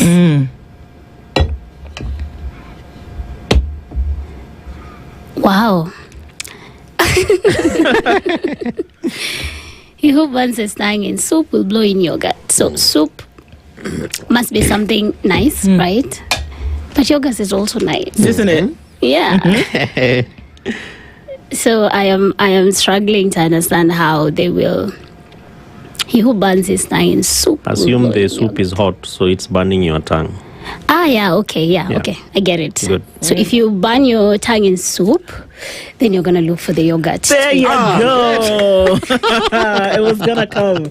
So if you would take that and apply it somewhere else, how would you do that? If you find yourself in hot soup, you're gonna have to try and divert to what's going to calm down the situation. And I think this applies to the government of the day. They are in hot soup with the people of Kenya right now, and they better find the yogurt to cool down the heat. Because it's very hot. It's very hot at the moment. It's very hot. We are very angry as Kenyan citizens. Okay, well, let's get into that a little bit, shall we? Yeah. Why? Why are Kenyans angry at this point? And it's interesting because I'm looking out the window to my right and it's coming down in sheets, this rain. And you said something when we started when we started this, and you said, does the government even control the weather? Yeah, because I'm beginning to notice a pattern that every time we are coming out to protest, there's a little bit of challenge with weather. But today it's like coming down heavy. And I just ask myself, wait a minute, could they also be having a hand in this? I mean, there have been claims of weather manipulation. So could this be... Have they finally gotten it? I can see your conspiratorial self is coming out to play today. Why are Kenyans angry at this point? And is it a new anger, or is it an anger that has been there for a while under the surface, but then this presents an opportunity for it to come out? And do you remember we had the protests, Finance Bill 2025, because of overtaxation? And a lot of young people actually died during that process. And our hope was that the government would listen. I mean, there were very serious actions towards government representatives. Some of them, their businesses were affected, their offices were torched. But come 2026, nothing has changed. It has probably gotten worse. We are having a fuel crisis that has been orchestrated by this government. The G2G government deal that was supposed to subsidize fuel prices has made it even worse. Our healthcare system is pathetic. Doctors on XTL have been highlighting the crisis of healthcare. 2 young Kenyans were shot dead in Embu for protesting the state of Ishara Level 4 hospital. We are angry because police brutality has continued to be a thing. Overtaxation has continued to happen. Parliament has continued to be captured by the elite. Cost of living is not coming down. And on the other side, the government is still stealing billions of monies, wasting resources. There's the SHA, 15 billion. Kindiki is spending millions of money on helicopters. Oh my God.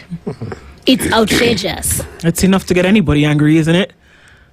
And then Gaucho is now a board member at Mama Lucy Hospital. Like the government is saying Kenyans for a joke. It's almost like they're inciting us to go to the streets. And this time round, Kenyans are saying, we don't even want RT reforms. We don't want RT rejecting fuel prices. We want this government to go. These fuel prices are just like a starter, like just to have people. You remember like how June 18th for Reject Finance Bill was the first day of the protest. Today was supposed to be that day that ignites the new wave for Ruto must go, because we've had it up to here. Okay, so you've laid the ground as to why Kenyans are angry and saying, you know what, we're going to come out into the streets. Stella's here. Good morning, Stella. Good morning. How are you doing? Very well, thank you. How are you? Fine, thank you. Good to see you. Good to see you too. Karibu sana. Asante. Well, thank you for that. You could join us today. The rain is coming down, like we've said, and Wajiro believes that somebody has a hand in this to stop people from coming out to the street to protest. The last time you were here, Stella, you said something to the effect of, absolutely, if the government is not doing what it's supposed to do and what it said it would do, 100% you must protest, you must speak out, you must say something. Do you still hold the same view? I will always hold that opinion as long as our constitution allows for us to hold protests, for as long as our constitution allows us to picket, allows us to petition different government agencies. I will also always speak about that even when the constitution does not allow that to happen, but people live in a repressive environment. Because at the end of the day, governments are created to create order. Governments are established to create order. When governments fail to create order, the citizens normally have a constitutional way of removing governments. In the event that that way does not work, then it basically means the citizens have to find another way to create government. At the end of the day, constitutions are made by people. They're supposed to serve people. And if the constitution as it is not able to protect people, then I guess the people themselves must rise and make a decision about their futures. The other thing is that I think I have been on record in this studio saying that you cannot delay the aspirations of a certain sector of your population for a very long time and hope that they're going to become enough to continue queuing quietly and hoping that someday you're going to allow them to benefit. At the end of the day, especially for Kenya, we've had politicians telling youth in this country that power is not given, it is taken. You know, it is grabbed. And so I guess they have woken up to grab the power. Though I think the state has been extremely responsible about the grace period that they had since June 2024, in the June 24th, 2023. They have been extremely responsible about the grace they've been given. Everything that they needed to reform, nothing has changed. As a matter of fact, maybe we no longer see the CS interior with flashy watches, or maybe we do, but he doesn't talk about them. But we still see them expending, and I just found my sister talking about some of the expenditure that we're observing from government. So you've tightened, you've stopped bragging, but you've not tightened your belt. So you're still consuming, and the people of the nation who pay taxes are watching you and salivating, and all they can do is salivate. PLO once made a speech while I was hosting a conference. We were calling it the Kenya Anti-Corruption Conference. I was working for the Africa Youth Trust at the time. And I remember he said, for a poor person, actually, first of all, he gave grades of poor people, and he was giving the names of poor people. And the poorest in Swahili, he called Mpwamu. And he said, but for this kind of person, if you're wearing a Calvin Klein shirt, as far as they're concerned, it looks like a handkerchief. And they can use it to wipe their mucus. I suspect that's what is happening to the government of Kenya. Interesting. And of course, we are seeing young people organizing, Wanjiro, and lots of things that really push the youth beyond just government action. But do you think that, is there anything that government is doing around and about the things that are troubling the youth? Of course not. There's absolutely not. What the government is doing is frustrating young people. You've seen even young people excelling, for example, in sports. Our Kenyan who won the skating championship, he did not receive any government support. We have been talking about unemployment.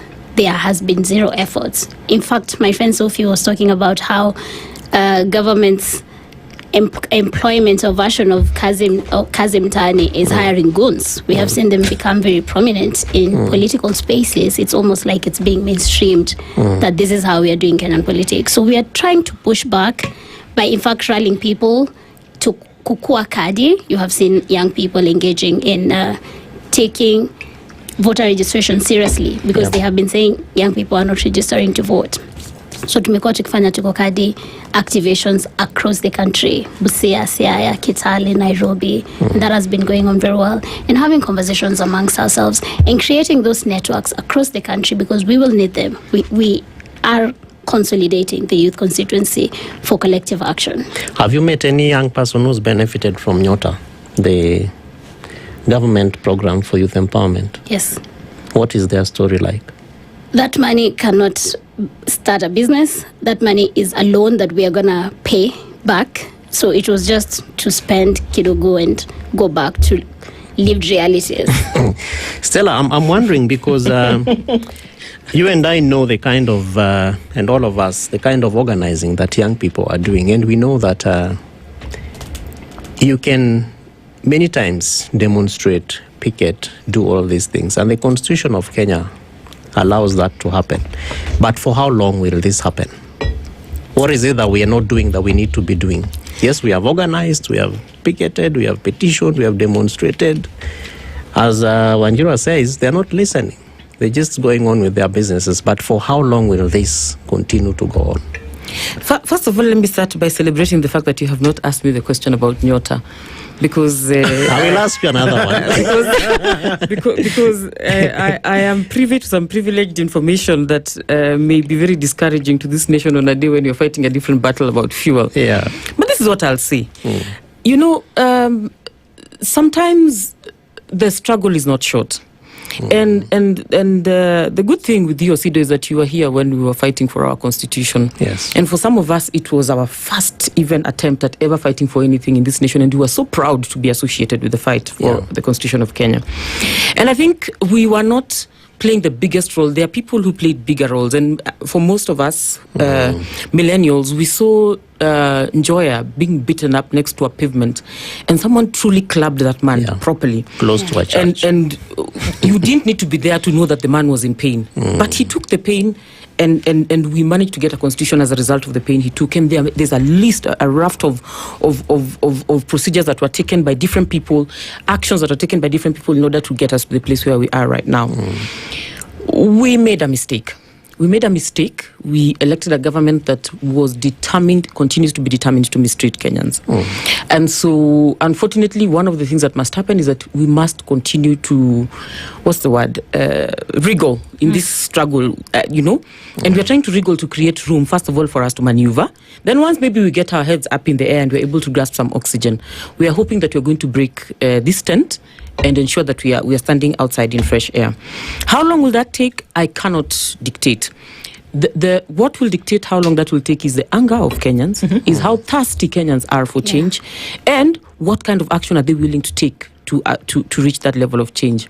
I am very, very aware of the fact that there are very many people whose agency has been reduced, especially by the fact that they spend a lot of time in front of this technology that slows down the frontal cortex and causes people to be less sensitive to things that they need a little bit more agency on. And so I'm very aware that there are people who, even though they may have exercised better agency before, they don't have the capacity to do so now, and they may need something bigger to jolt them. I also trust the capacity of this government to give Kenyans that reason. Because I found Njeri just talking about the number of things that are going wrong, and how each one of them is extremely jolting. But then for some reason, they keep finding a new way to upset Kenyans. So I trust this government 1,000% to find something that is going to upset Kenyans so bad that they're going to overturn this government. One thing I know for sure, either action on the streets or action on the knees of Kenyans is going to send this government home. Do you think that protests, mandamano, work? The first place I'll go to is the OTNOP campaign, and I'm not going to discuss the OTNOP campaign in detail because I want to bring it back home. You have a people who have been repressed for a very long time, and they make a decision that they want to go out and protest, and their government is pushing back. And for those people who are familiar with it's called OTNOP or OTPOR. For those who are familiar with it, the pressure was sustained for days, and part of the lessons that have been learned about protests all over the world are about sustaining pressure on a government that does not listen. The longer you hit the rock, at some point water is going to come out. And I think that's the principle with protests. Does it always have to be about protests? No. Should governments constantly bring their citizens to a place where they're having to clamor every day for what is their right? No. If we have found ourselves at a place where our governments believe that we must clamor for everything, then maybe we need to do overhauls. And I think I heard Njeri talking about the fact that at this point, maybe we should be saying, clean up everyone. We don't even want institutional memory of this nonsense. Let's just find new people. The beauty of it is that we have a school of government that can train new people, and possibly if there are new people who will be telling them we are not going to learn anything from you about corruption. I don't know if it's taught at KNCHR, I doubt it. But they'll basically be saying we are coming in to change this country, and we need to change this country. What is that exam that they need to do? Have we set it as Kenyans? Do we have the yardsticks based on which we're supposed to be assessing these people so that we choose the right people to take those jobs? I think we have been speaking about them for some time, but we have not consolidated the questions into one paper. If we can do that in between now and the end of this year, so that everybody must pass that exam for them to qualify to be in government. And every time I've sat in this studio, one of the things I've done is to say anybody who has been accused of corruption, forget about anybody who has been proven guilty. Anybody who has been accused of corruption, let's make it so expensive to even be accused of corruption. You know that even when someone gets accused, they are going to be rushing to court to rush the court system to clear them so that they'll be able to vie. Anybody who and I'm saying that because the IEBC may clear them. The law allows the IEBC to clear them until they're proven guilty. But for as long as they have been accused of corruption, for as long as they've been accused of embezzling funds, for as long as you've seen them in any form of impropriety, do not vote for them even if they're on the ballot. Just do not vote for them. And forget about how much of a Mtuenu they are. Because for me, if you speak my mother tongue, if you speak Luo, and yet you are willing to eat money and cause my relative, my cousin, my friend to die in hospital, then you're not Luo enough. There are certain rules that Luos live by. You're not supposed to kill. As a matter of fact, Osido will tell you, we have to go through a process of cleansing just because someone died in your name. You may not even have killed them, you just pushed them, but they went and died in hospital. So if you're claiming to be my brother and now in Mtuetu, but then you are participating in eating funds meant to feed patients in hospital, then you're not a Luo. If you're going to be saying Mtuetu, how Wetu is your person? Are you people criminals? Are you animals? Do you kill people in your community? Do you steal money that's meant for children to go to school? That is meant for children to go to school. If you don't, if you truly value education and your community and your traditions have a mechanism for educating people, then anybody sabotaging education is your enemy, irrespective of how much they speak your language. Because even in your mother tongue, they will still rob you. You know, Njeri, I'd like to weigh in on the question you asked about protests. I've been protesting for the past decade against police brutality for a better country, and I've come to the logical conclusion that reforms are not going to work. Reforms will not work in Kenya? Reforms are not going to work. Is it protests or reforms? I've come to the logical conclusion that our problem is systemic failure. So it is the system that needs to be overhauled. We have been complaining about police brutality in independent Kenya. This is what was happening in colonial Kenya, when natives were being oppressed and killed and beaten. The same way today Kenyans are oppressed and killed and beaten and stolen from. So today's Kenya mirrors colonial Kenya. So what we need to do is birth a new republic of Kenyan people for the Kenyan people, where we can breathe. We feel so choked by this Ruto's administration. So as we talk about this choking, and today we are focusing on back to the streets, what are the new demands? It's today, it's starting today. What are these new demands? Ruto must go continues to be the number one demand, to be very honest with you, because we have seen issue-based protests do not yield any results. Okay. Yeah. So it's interesting because somebody gave, and I think it's interesting because she's going to come here later today, and she said, you know what, right now, because explanations have been asked of the president himself, that if all you're saying is that Ruto must go, surely you must have something else to say. And it's interesting because she said, you know, well, we're going to liken it to the 1-year-old in the room who is causing havoc. You're not having a conversation with this 1-year-old and saying, why are you doing this? Because by the time you know they've pulled this, the thing is hanging, the chandelier is hanging, what you need to do at that moment is get the child out of the room. And then now you can start to fix things, or you can try. Is this the analogy that you would use to say we can't have let's remove what could be the cause of the problem from the room first, then we can discuss other things, because the damage continues to be so bad? Absolutely. I want to agree with that analogy, because Ruto has proven to Kenyans that he will never, ever listen. Though, as we speak right now, the fuel that's out there has sulfur levels 4 times the agreed or the accepted amount, meaning we're putting Kenyans into risk. This is by intention, by design, because they want more money. I mean, our healthcare system, the corruption that goes in there is murder for the Kenyan people. I mean, the situation for Kenyan people continues to deteriorate. So we cannot continue sitting pretty and waiting. We need to get this toddler out and fix what needs to be fixed in the room. And because Kenya is a democracy, they will say that, hey, the president can go in three, it's actually 3 forms, either by natural attrition, by impeachment, or by election. And now we have a very gracious moment for young people to organize themselves around the voter registration process. How is that going? I'm sure you are part of the Nikokadi crew. Yes, I am. How are they organizing to ensure that Ruto must go is through the ballot if that is probably the way out? So there are two ways for us to take Ruto out. The Maandamano way, which is enshrined in Article 1 of the Kenyan Constitution, all sovereign power belongs to the Kenyan people. So if all Kenyan people decide on Friday morning or on Tuesday morning, all mothers, all young people, all children, all men, everybody who cares about this country will be on the streets on this day until Ruto is gone, we are covered by the Constitution of Kenya to exercise that.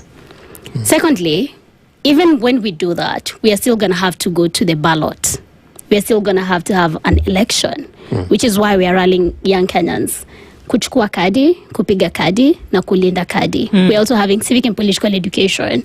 I was in Nyanza region, which is the broad-based government, and we had to have a lot of conversations on why it must be one term and Ruto must go. And just after a small conversation, watu wanakuwa one term. Unamwonyesha the economic effects of having another 5 years of Ruto, and immediately that broad-based thing gets out of their head. They're like, hey, kama ni hivyo basi, Ruto must go. So it's civic and political education. It's inducting young Kenyans to core ID, because that's also a major problem we have had. And the things that are coming out are irregularities. My Mount Kenya tongue. With the IEBC, tunapata, some people are going to register as first-time voters, and they find they have already voted in the system before.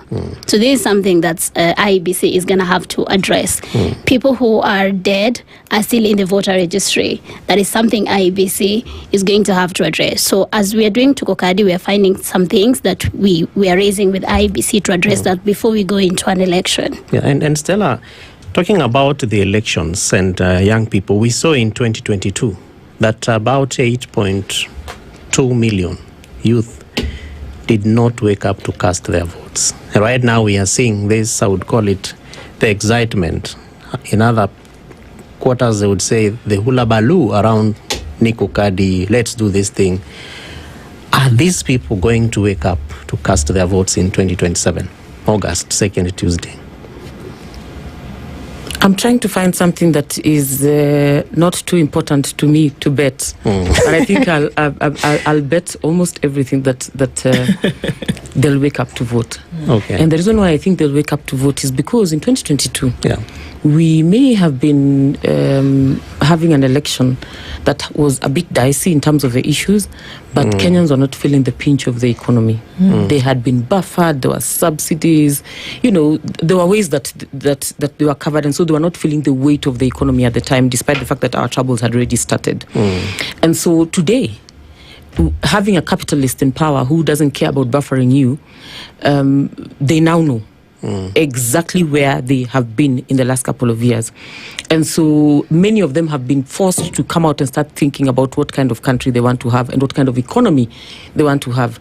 And then the moment they start thinking about what kind of economy they want to have, they realize that in this nation, you don't even have permission to think about the economy because it has owners. And so you have to fight your way into that conversation. Then when you get there, you have to answer several questions to determine why you're worthy to participate in the conversation. By the time you're participating in the economy, you have forced your way, you're fighting people who think you are undeserving of being in that space, and you're exhausted. And so many of Kenyans are finding themselves extremely exhausted. A good portion of Kenyans are finding themselves disillusioned. Disillusioned because the conversations we're having are about billions. There is someone who does not even understand the conversation about millions, so they don't know what you're talking about when you're speaking about billions. Some may understand billions, but they have become numb to the number of times we're being told this number of billions are lost here, these are lost here. And then sometimes you meet government officials who are laughing and saying, nyinyi mnapenda sana kucheza na pesa. Do you know what a billion is? So when they ask you that question, they hope that they have addressed the entire issue. And as I was coming this way, one of the things I thought to myself is that the biggest shortcoming of Ruto's government is the fact that they have failed miserably on communication. Communication is what you tell the publics.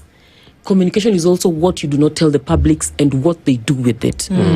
They have allowed a lot of information to exist in the grapevine because they need the grapevine to be busy to also churn out their own narratives and their propaganda. Unfortunately, that has worked against them tremendously. So assuming there was anything good about SHA, it is impossible for you to hear it in the current situation in Kenya. Assuming there was anything good that the president is doing, it is impossible for you to hear it in this Kenya. And then they are misbehaving about public communication, public relations, at a time when every human being with a phone is able to communicate something at any one point. So we heard about this road and we were all making a noise about it, Rironi, I don't know where, whatever. And then yesterday, just some innocent woman who didn't even show their face, so they don't even need to be popular, was saying, just make this road for us and we will keep quiet, So if everybody even has the capacity to debunk the lies you have told, what more do you have left? One of the things that gentlemen do, especially those who are in democracies, is that when they have lost the trust of the people, they don't wait to be forced out. They step down.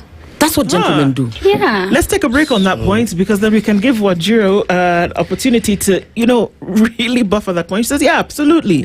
You leave the room, is what she's saying. Leaving the room might not be something that they want to do just yet. We are having a conversation this morning with Stella Agara and Wajira, and we're looking at Mandamano Tuesday, possibly, and the message that's coming from this. Beyond the message, who's listening and who might do or not do something about it? We'll come back after this and continue with the conversation at 21 minutes to 8. This is the Situation Room, the only way to start your day. The weather with SpiceFM.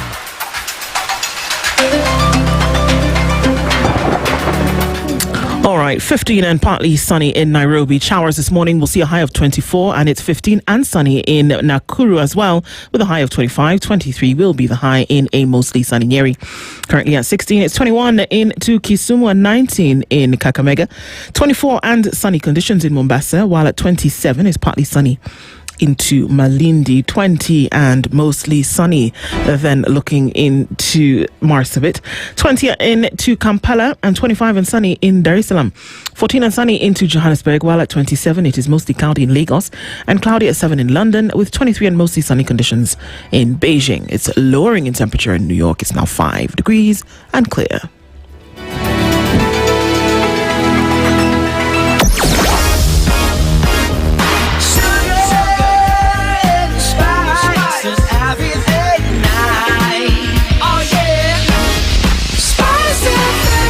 Spice up your life. Traffic.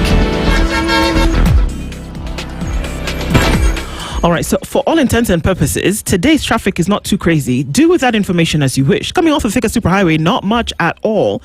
There's some of it as you get towards Murang'a Road and then finding your way into the city. But where we would normally see traffic coming in all the way from that Roy Road interchange, not happening this morning. It's busy coming in from Parklands. That's on Limuru Road, heading out towards the CBD. Spots of traffic also then coming in from Ngong Road, so that's a little bit busy. Mombasa Road is busy. Inbound traffic heading towards Haile Selassie at the junction. It's busy all the way coming in from Mombasa Road today. Not quite sure what's clocking here, but want to watch. The Southern Bypass might be your escape route into the city this morning. Think about using that. Ryle Odinga Way, busy as you get towards Valley Road. And as you come in from Lavington out through Arwings Kodek, it is busy here as well. James Gishuru over the drift, trying to find your way through towards the Red Hill Link Road, is busy as well this morning. We are in traffic hour. Let's talk and keep things moving. SpiceFM KE on X hashtag The Situation Room.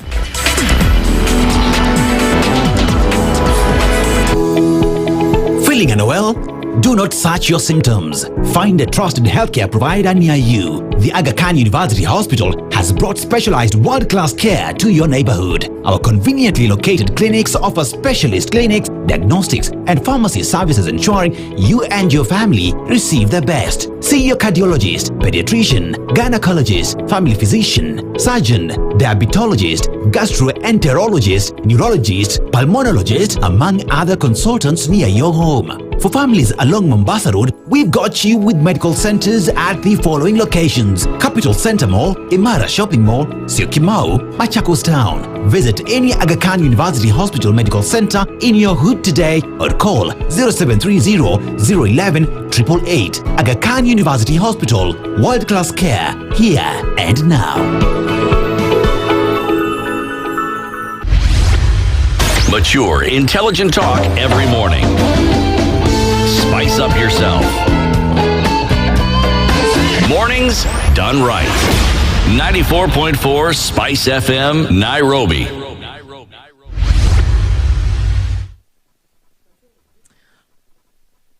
Continue this morning. Oh, God. And we keep talking. Okay. Conversations continue this morning at now 17 minutes to 8 o'clock. Stella Agara and Wanjiro are here with us this morning. And Stella, as we went to the break, said, you know what? You would expect that he would do the gentlemanly thing and take your leave. But when has that ever happened? Or is it beyond expectation that somebody will say, okay, you know what? Clearly, the kitchen is too hot.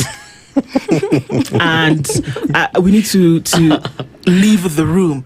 But that doesn't happen. We've had people who've sworn and said, over my dead body will I resign, over things that would be expected to say you were in. And I tweeted something the other day. Do we still tweet or do we X? Anyway. Yeah. And I said, if you have no business offering yourself up to fix a situation that you contributed to ruining, does that make any sense? Because here we are and we are saying people are going to the streets because they're not bored. They do not have anything to do on a Tuesday morning, but they're still vested in their existence as a Kenyan people. And they're saying, you know what? We cannot continue in this situation. So guess what? We will leave our work. We will leave our business. We will leave our learning and come out into the streets so that perhaps you will hear what it is that we're saying. And it might sound crazy, but I think to an extent, Kenyans want the government to do well. Kenyans desire, yearn for the president to do well. And I dare say that if he was, Kenyans wouldn't have a problem. Absolutely. Last year, in the June 2025 memorial protests, Kenyans were done. We were going to State House. Some of my friends got to that path for State House. Wali have kuruka kwa fence when police started advancing. On Sabasaba, every year for Sabasaba, the social justice movement has always organized a maandamano. But last year's Sabasaba protest, nobody organized those maandamanos. Kenyans themselves came out. I think it's the day we woke up and found that we were ring-fenced with the Sengenge outside Parliament, and he'd shut down the whole country. People would not go out. So the issue about wanting Kenya to work has always been there. The issue about wanting, even paying taxes, is not something Kenyans have a problem with, as long as they are going into healthcare, into education, into development, into things that actually make sense to us. What the president is doing is building stadiums. How often are Kenyans inside a stadium? In a year, in 365 days. All the money is going towards those ghost big projects that really do not concern us as Kenyan citizens as much as healthcare does, as education does, as food, prices of fuel do. So this is why we are saying we cannot continue writing, petitioning. We have had so many petitions, protesting for issue-based things that needs to be addressed. Now we are going to come out and actually remove. Maybe I am advocating for Kenyans to talk nje, tuchukue nchi yetu. It's in bad hands. It's in hands of people who are enemies of the people at this point. Enemies of the people. Because you remember, let's take something as simple as the seed bill. It was you cannot trade seeds with fellow Kenyan. You have to buy from the government. It's GMO seeds. And you can't bank. So Kenyans went to court and fought this. And the court of appeal, and the court ruled in favor of Kenyans. The government appealed this decision. That no, Kenyans have to. Like, come on. What is wrong with this government? Kanona here, we're having Israelis settle in our land. This is colonialism 2.0. Israel has killed Palestinians en masse as we speak right now. How are you telling me that Kenya is offering a home for these people who have a terrible history of occupying foreign land and killing inhabitants? They will start telling us stories of it was promised to us by God. So we are feeling very vulnerable as the people of Kenya with this kind of government as at now. We are looking at our future and feeling we have to do something. We have to come out. We have to stop this madness immediately, because the people in power do not seem to have the foresight for what the future of the country looks like. We are young people. In the next couple of years, these people will not be there. What kind of country are we inheriting? That is our worry, Joe. And that's why we are fighting. And that's why we are organizing.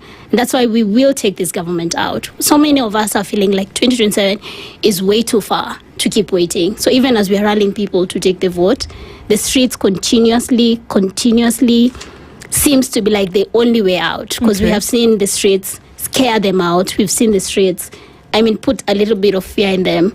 But now we are feeling like, I wish hatungewacha hiyo time tulikuwa tunaandamana. Tungemalizana na hiyo story once and for all. We go into an election. So this time round, and I really wish it did not rain. I really wish today was the first day of maandamano, so that we start building that momentum. What is needed is just a spark. Because ndo tumechoka. Kabisa.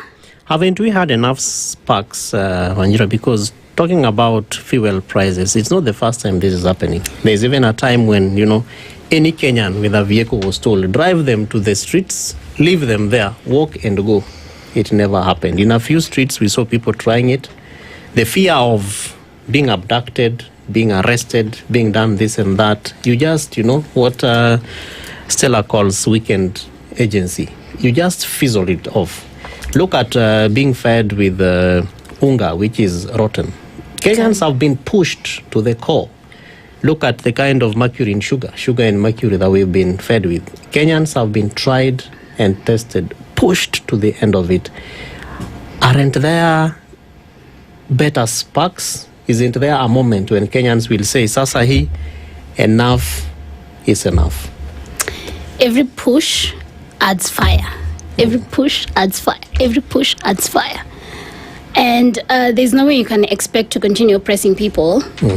They will snap at some point, and the snap is coming. You cannot continue stepping on my toe and stepping. I will slap the shit out of you at some point. And Osido? Yes, please. The strange thing is that I gave the example of Otnop. The breaking point was the Asian financial crisis. Yeah. And then you moved to Tunisia and you realize the breaking point was one angry man who just decided to ban himself. So as you move, you realize even in Somalia, it was women getting up and saying, no, we will not take this. So at the end of the day, you don't know what the spark will be. And by the time people are reaching the place where they have tried everything to the point that someone just decides he's going to ban himself and a revolution happens, none of them knew that it was someone banning himself that was going to do it, because the country had gone through all kinds of shakings. So even for Kenya, it's not possible to predict what it is that is going to cause or cause us to reach the breaking point. And that's why I keep on saying that the president is playing around with very delicate situations. And I would have said that maybe the national intelligence is not briefing him effectively on the danger of what he's doing. But I think he's fully briefed. He has just decided that he's enjoying this game better when he's playing with fire. Yes, he's enjoying playing with fire because he's a consumer of raw intelligence, and yet he continues to play with fire. In the year 2023, we were saying that if we do not take care of what we need to take care of, protests are going to be happening in 2024. In 2024, there were protests. They are growing bigger by the day. There has been a lull, and in that lull, the question that Ndu was asking, Kenyans had actually given them time. Are you saying you want time? Here is time. Do what you need to do for us. During that entire period, you're just making things worse. So one of the things that they're doing is allowing Kenyans to reach that breaking point. Nobody knows what it is. And sometimes it's a combination of opportunity, fate, God, and everything, that then the nation comes to that place. And I don't think we are far from that. Do you think there is a need to have a plan in terms of, and this is interesting because I read a very interesting quote the other day, and it said that tradition and revolution cannot exist in the same space, that you cannot do things the same way over and over again that you've done for the longest time if you want some kind of change to happen. And it would be interesting for us to be philosophical about things, but then we also have to look at the reality on the ground, that day after day we cannot have people complaining, because I sit in this space as a journalist and I say, well, it's my job to report about things factually factually. It's my job to inform. It's my job to take information and relay it, factual truth. But it doesn't mean that we exist out of the reality. That Kenyans every day cannot be crying about the state of things because they don't have anything else to do. That at some point it must be real. That somebody has a problem. I mean, look at it. What are we talking about? Teachers are saying, we're not going to teach next week. Yeah. If we can't go to hospital and get treated. It's not brain surgery. It's that they want to go to hospital, get treated, and not have to pay more than what is already being deducted from their salaries. It's that parents who are going to term 2 and whose second term fees has been increased 100%. Guys, it's not a joke. Without warning. Without warning, 100% increment. That you are paying 18,000 shillings in term 2, and you are going to pay 37,000 shillings in term 2. And how do you get that information? Your son and daughter come home at the end of term 1 with the sheet, the fee sheet. So this is what we're talking about. This is the reality that people are saying we cannot. That people will walk to work. People will park their vehicles because they cannot afford the fuel, and that everything else is affected because of this fuel. Yeah. So it cannot be that we exist in this continuum and then not look at the reality and say, okay, am I going to keep reporting on the facts? Or are we going to take into consideration what's actually happening in the atmosphere? I'll never forget what Justice Lenaola said once. He said, yes, we make rulings, but we also take into consideration what is happening in this space for us to make a decision. What's happening in this space? So when you say mandamano, protest has got to work because of what's going on, there are those who are saying at this point, well, what's your alternative? Is it and that goes, I started off, is it necessary to have that alternative in mind and say, well, this has got to go and this is who? Is it necessary to know right now who the person is or who the people are who are going to come in and fix the situation? Or do you just say, no, this situation right now just needs to end? You know, one of the conversations I was having 2 weekends ago, I was invited to one of the Tukokadi mobilizations, and I remember when I was asked to speak to especially the buddies who are in the space, I told them that if anybody asks you, you're saying Ruto must go so that who can come in, I told them, tell them me. Yes, because I have been telling everybody that you don't know where that narrative of who then will come in when he leaves came from. You can't trace it. You did not discuss it in a boardroom, which means it came from the man you're trying to remove. And he's trying to render you powerless by speaking to the inner you and telling you there's nobody else. Just get used to the idea of me. So that is one. Number 2, many times when you're fed up, and you're fed up before the constitutional period or tenure of your leader, it means that something else must happen. The beauty of it is that our constitution anticipated those kinds of things. And so there are mechanisms through which you can create a transitional arrangement as we wait, as we think, as we breathe. You know, even if you're going to be breathing for 3 months, just breathe a bit. Just breathing and not getting news about another scandal at SHA and another scandal at wherever. That period can be used to think, you know, to repair the fabric of this nation and to even decide who looks like they're a good caretaker. If at that point the caretaker fails, then we are able to say we need somebody else to take over this job because we have given them an exact job to do and they're not doing it. Are there people in this country who are well equipped, very, very competent, and have goodwill for this nation that can sit on that seat and lead us through a transition? I think they're there. Do they want to be found in the murky waters of the madness that is going on now? No. But I kid you not, the day when you will see this man out, dear Lord, bring it. The day when you will see this man out, tell us, said a prayer. I promise you, they will rise up to the occasion. They will try and bring this country back to order. The same way Baba in a very misguided way, wanted to avoid bloodshed, wanted to avoid a split of this country, wanted us to go back to order. It's the same way there are very many people in this country who value order, and the truth is they are called to ensure that there's constantly order. Those are the people you find in our judiciary who are constantly working on ensuring that we implement our laws.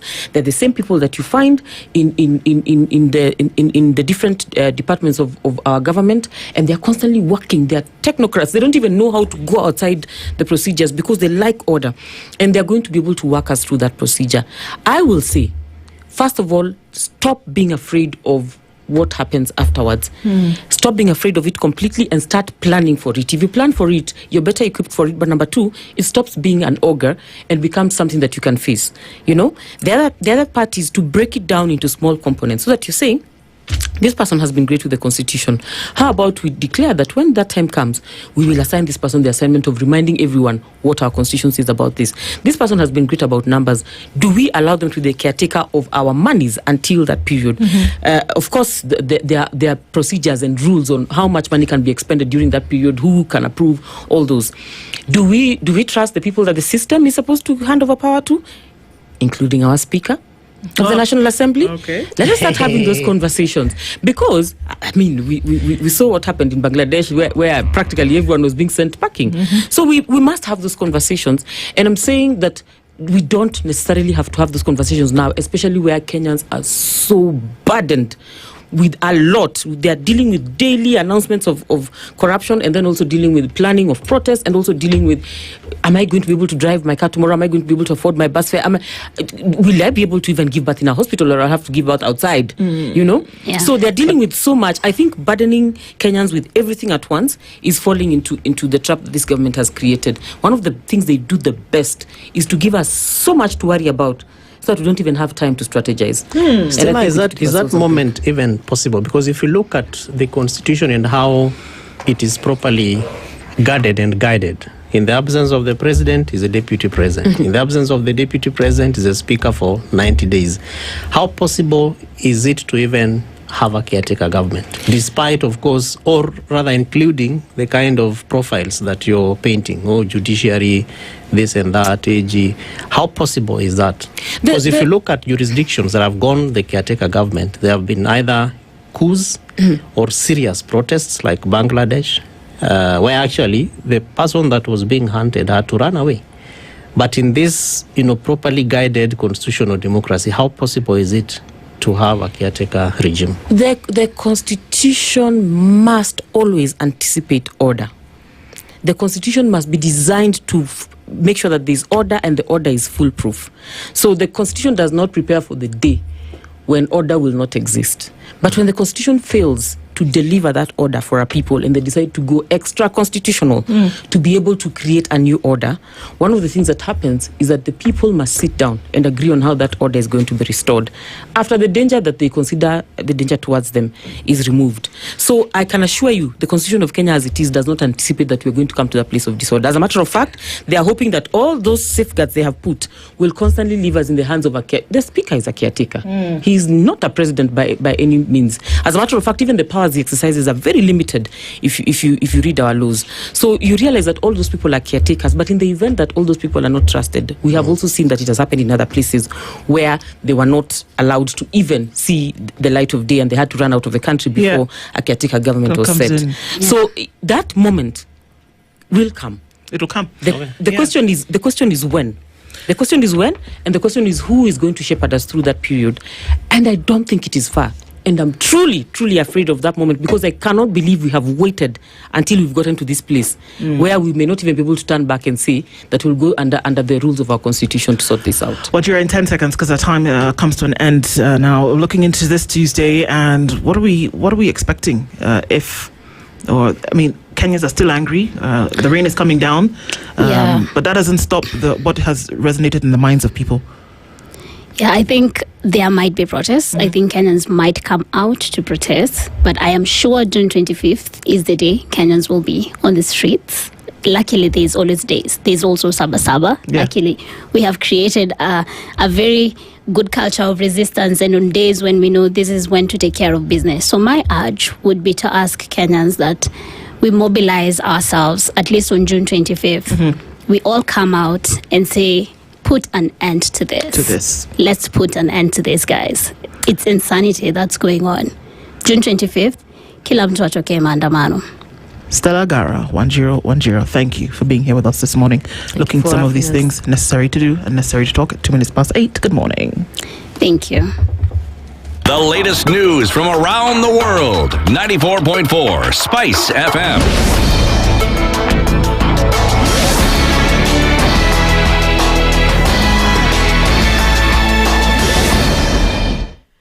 Good morning. This is the News Wire. I'm Leah Ubaga. President William Ruto has mocked the planned protest today against the increase in fuel prices in the country. Speaking to Kenyans living in Italy, President Ruto has maintained that the protests will not provide a solution to the fuel price hike, accusing opposition leaders of misleading Kenyans. You saw the other day when we had this challenge of war in the Middle East. And naturally, prices of oil products would go up. Everybody expected that. Not in Kenya, but everywhere. And then you hear somebody saying, oh, we should go and demonstrate. Really? How will a demonstration bring down the cost of oil products, honestly? The president has also maintained his stance on the high fuel prices in the country compared to East African Community member states, maintaining that Kenya is among the fastest growing economies. Kenya happens to be the third country with the highest kilometers of paved road. So have the higher taxation regime in Kenya given results? Yes. We are maintaining longer kilometers of tarmac in Kenya. We are building 6,000 kilometers as I talk to you here. In Uganda, from independence up to now, they have done 6,000 kilometers. We are doing 6,000 kilometers now. We are a much more, ambitious country. We want to do more. We want to move our country more. That's why, and there's nothing that comes for free. The president is in Italy for a 3-day official visit, which comes to an end tomorrow. Government spokesperson Stanley Kimura has cautioned Kenyans against planned protests organized by youth groups over rising fuel prices. In a statement, Kimura noted that the country is still recovering from a 6 billion shilling loss incurred during last year's demonstrations. He warned that further protests could plunge the country into a deeper crisis. Na tuwaulize wale ambao wanapiga hii siasa. Wao wenyewe wakati walikuwa katika uongozini, wao wenyewe waliweza wakati bei ilikuwa imepanda ya mafuta, waliitisha maandamano? Ama sasa hii ndio wanaitisha kwa sababu wanajitafutia njia ya kuingia katika serikali kwa kupitia pengine tetesi za watu kuweza kuwachochea wananchi? Hawakufanya vile. Na wakati wa maandamano ambao tulikuwa nayo, na tunataka kukashifu mambo ya maandamano, wale wanaitisha maandamano sijui Juni na kadhalika, tulipoteza zaidi ya shilingi bilioni 6 kulingana na takwimu za KRA. Sasa hiyo itasaidia Wakenya na itapunguza bei ya mafuta, itaharibu zaidi uchumi, itaharibu uwekezaji, itahakikisha kwamba watoto wetu hawapati ajira, na hawa ndio vijana wetu ambao tunawazungumzia kwa sasa hivi tukidai kwamba tunaweza kuwasaidia. He added that the fuel crisis is not unique to Kenya, but it is a global issue that has been influenced by complex geopolitical and market factors. However, Kimura noted that prices in Kenya may be slightly higher than in neighboring countries due to its economic position. Serikali haitakubali kamwe vikundi ambavyo vinaleta vurugu, hawa maguns na watu ambao wanasumbua wale wengine. Tunakashifu hilo jambo na tutachukua hatua kali, kwa sababu tunaona kwamba hususan wale ambao ni wapinzani wa serikali wanatumia njia ile kujilimbikizia umaarufu wa kisiasa, alafu wanakuja wanatia lawama kwenye serikali. Ni jambo ambalo tumeliona kwa muda sasa. Kwa hivyo tunaambia kwamba huo si uzalendo, huo si utaifa, na kuna njia mbadala za kuweza kuhakikisha kwamba Wakenya na kuwarai wa Kenya ili waweze kusikia manifesto yao na sera. That's the News Wire. I'm Leah Ubaga.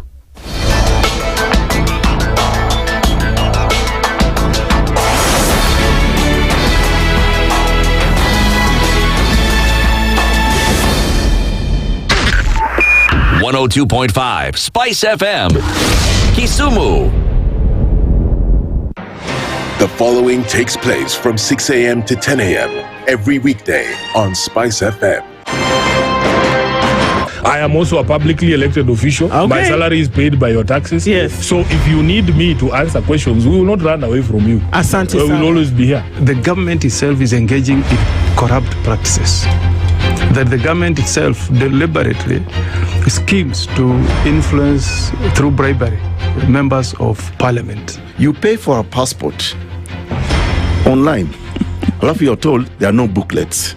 I rebuke matters corruption because corruption has brought this country to its knees.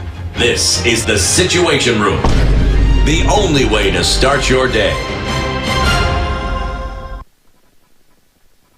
The following takes place from 6 a.m. to 10 a.m. every weekday on SpiceFM. Members of parliament, they go to settle, they're just promised, they get given tea, mandazi, and 100,000.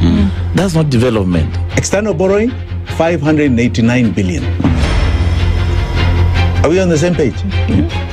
What did parliament pass? If anything happened to our president today, God forbid, that man would become president. Na ndio alilenga hizo stories za Shakahola. The real thing is our constitution has only one person who is accountable to us. This is the Situation Room, the only way to start your day.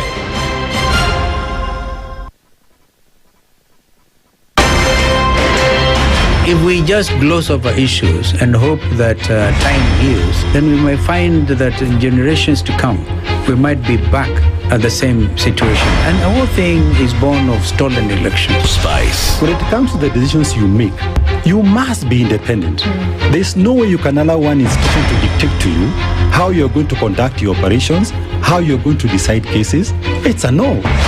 When you weaken the institution to the point where they cannot take action, then you realize that politicians have to come up and now start dealing with the issues. That conversation has to die. Our politicians do not like the hard stuff. We must insist on the path of doing things right, whether popular or unpopular. Money changes hands. That is a fact. If you have political goodwill at the highest top, like in Rwanda, then corruption will be an issue of the past. If you don't have political goodwill at the top, we will pass laws, we will amend laws, we will continue passing laws and re-amending laws, and nothing will happen. This is the Situation Room, the only way to start your day. One of the things that are ailing our country is negative ethnicity. You find you as a state officer, instead of thinking as a Kenyan, you think like a tribal person. Let me tell you something. The biggest problem we have had in this country is a leadership deficit. There is nothing that you are going to do in the process of change if you are not a risk taker. So you really have to pursue your vision to a logical conclusion and even be ready to step on people's toes. When it comes to the economy, you can run away with it. They say statistics are like bikinis. They reveal a lot, but they conceal the vitals. And so government people would throw statistics at you and tell you they're revealing a lot of information to you, but it's really concealing the real vitals. We need to get out of that, because when we want to grow our democracy, one basic thing that really requires to be understood by the political class, by all of us, is institutions are critical. This is the Situation Room, the only way to start your day. Mature, intelligent talk every morning. Spice up yourself.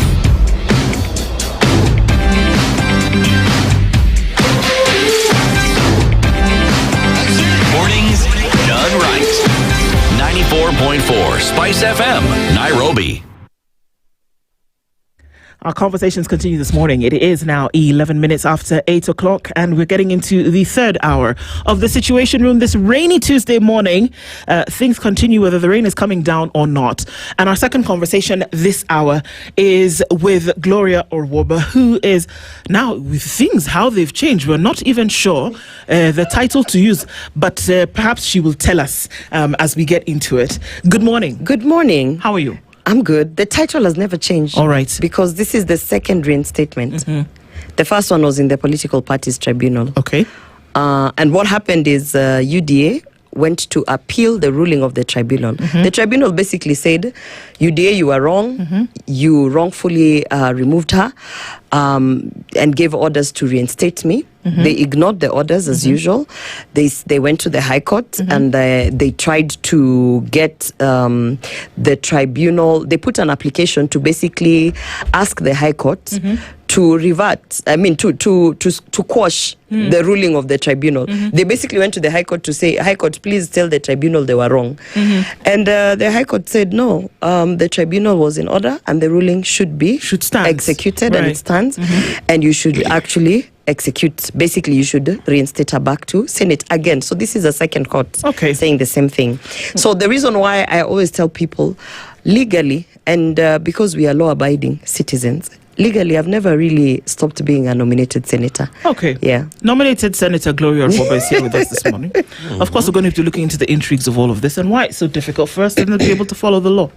And especially when we're looking at tribunals, which are lawful entities, as well as then the court. But before we do that, let's look into today's proverb. We're in Egypt this week. And you might like this one. We'd love to get your interpretation of it.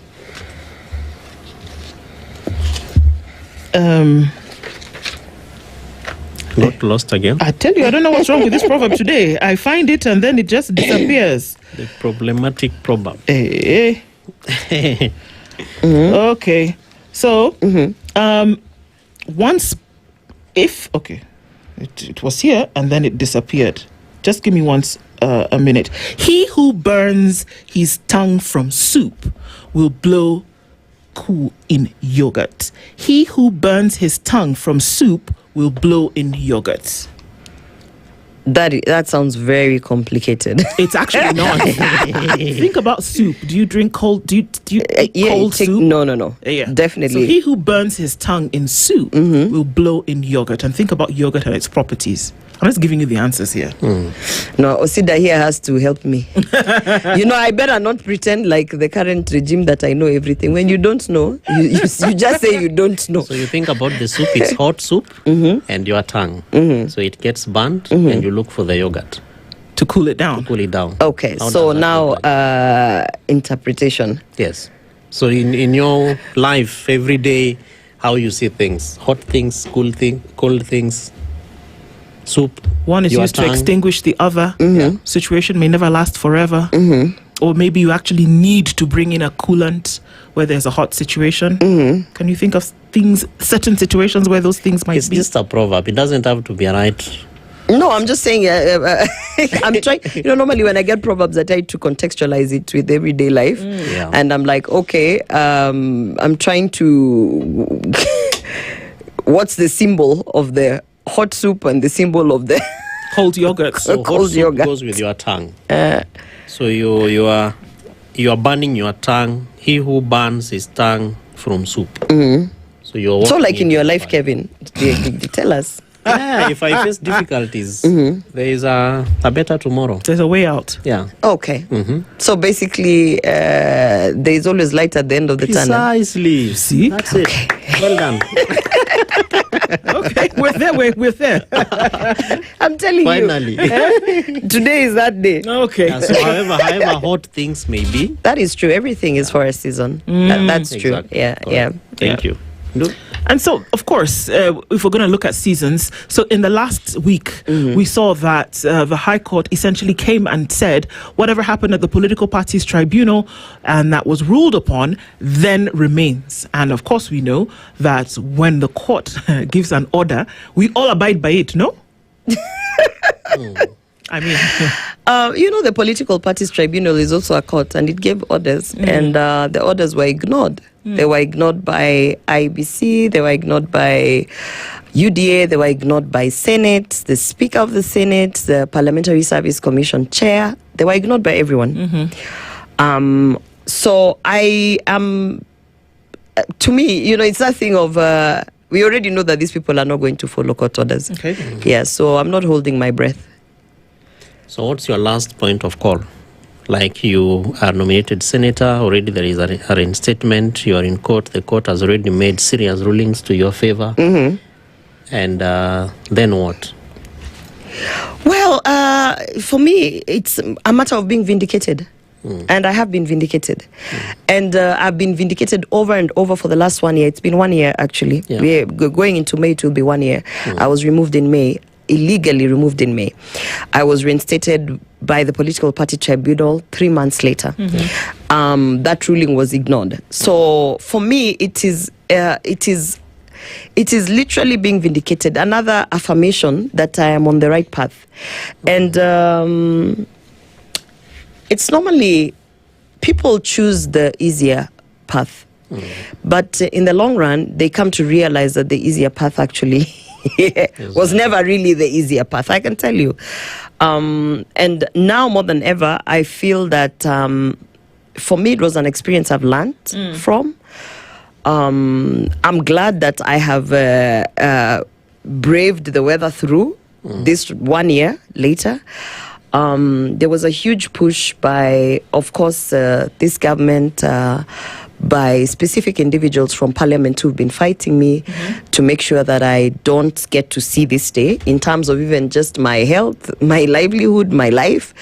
And every day that I wake up to speak up for the things I have been speaking up when I was in Senate and outside, for me, it feels like it's a blessing.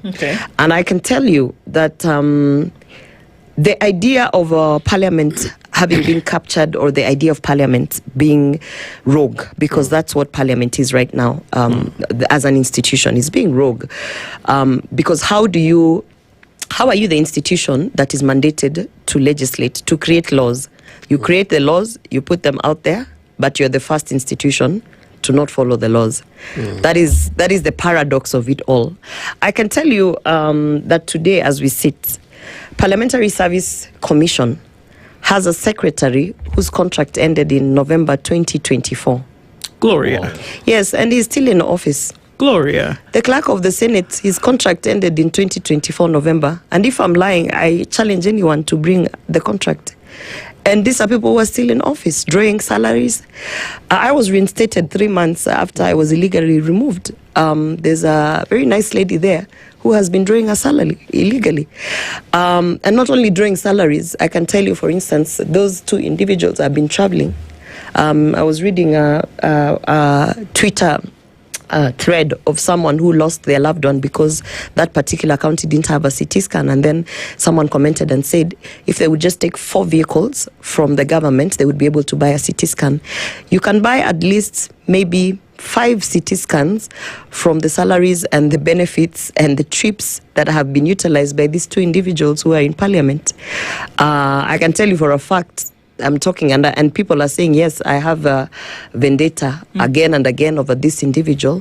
Because for me, it is not the individual, it is not the person, but it is the example of the office holders. Because this is the person that also decides whether you get a salary or don't get a salary. This is the person that stops the salary, or, So for me, it is not the individual. I'm not talking about Kevin Osido. I'm talking about that office and how it has been abused to the extent that Kevin, you can sit in office with an expired contract from November 2024.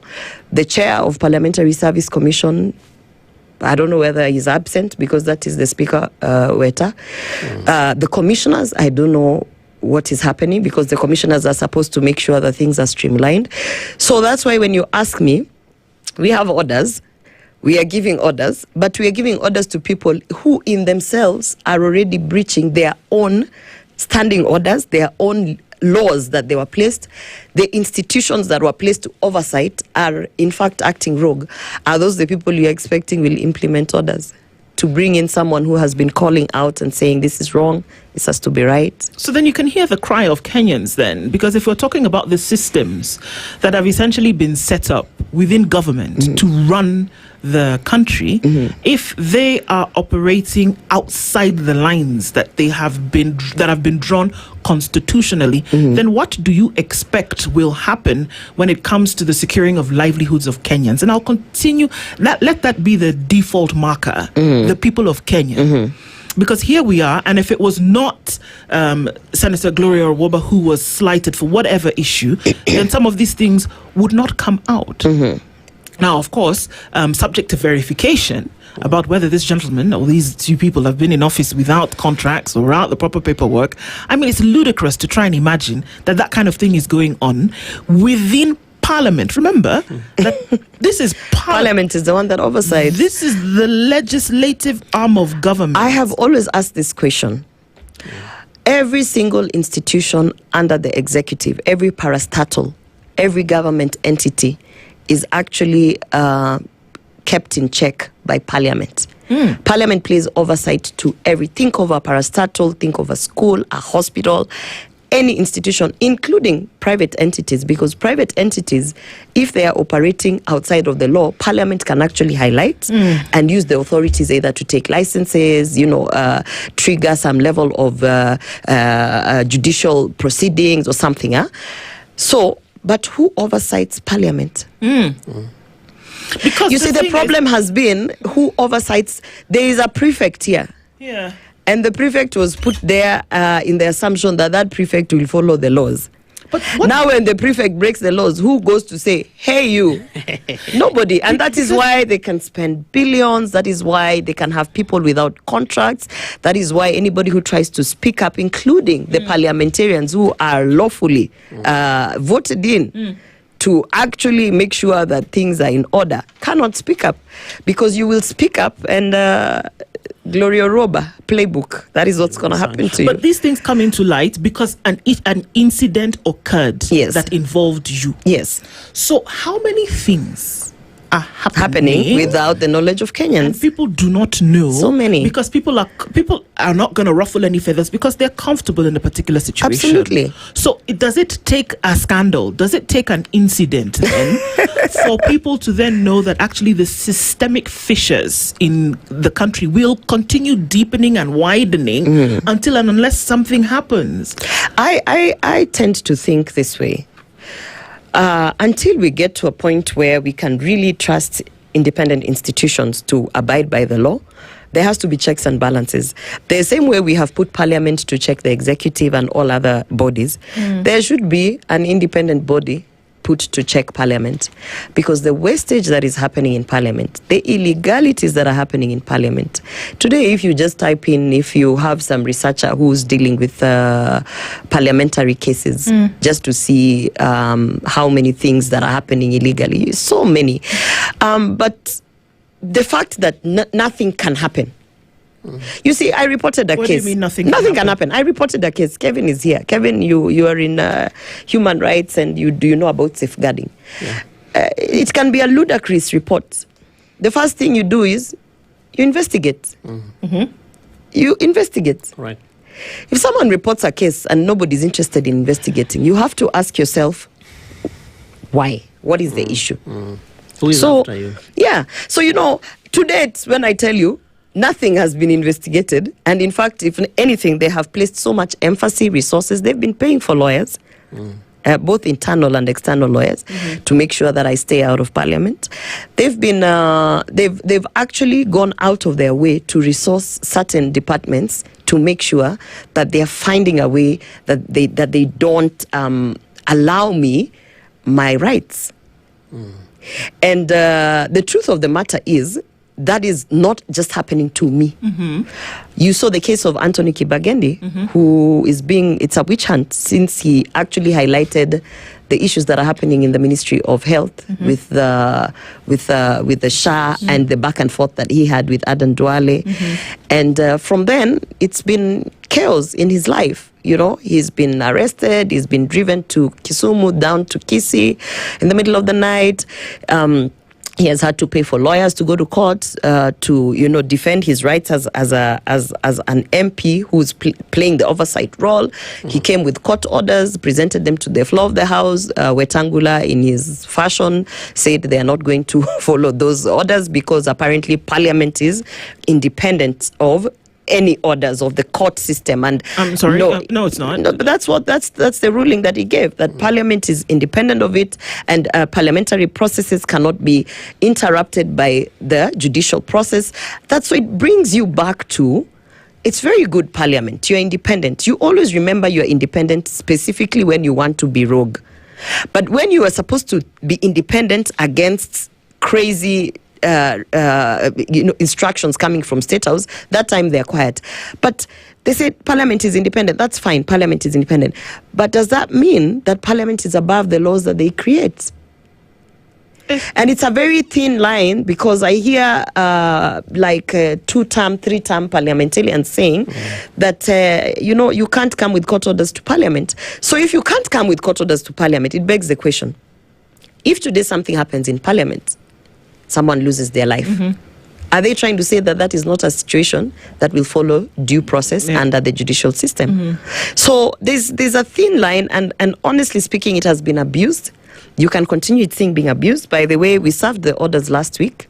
So essentially what should have happened is a communication should have been made either through the speaker or directly as a memo to me, a letter, something. Nothing has happened. We served again yesterday, just in case they didn't receive maybe somebody didn't see the email.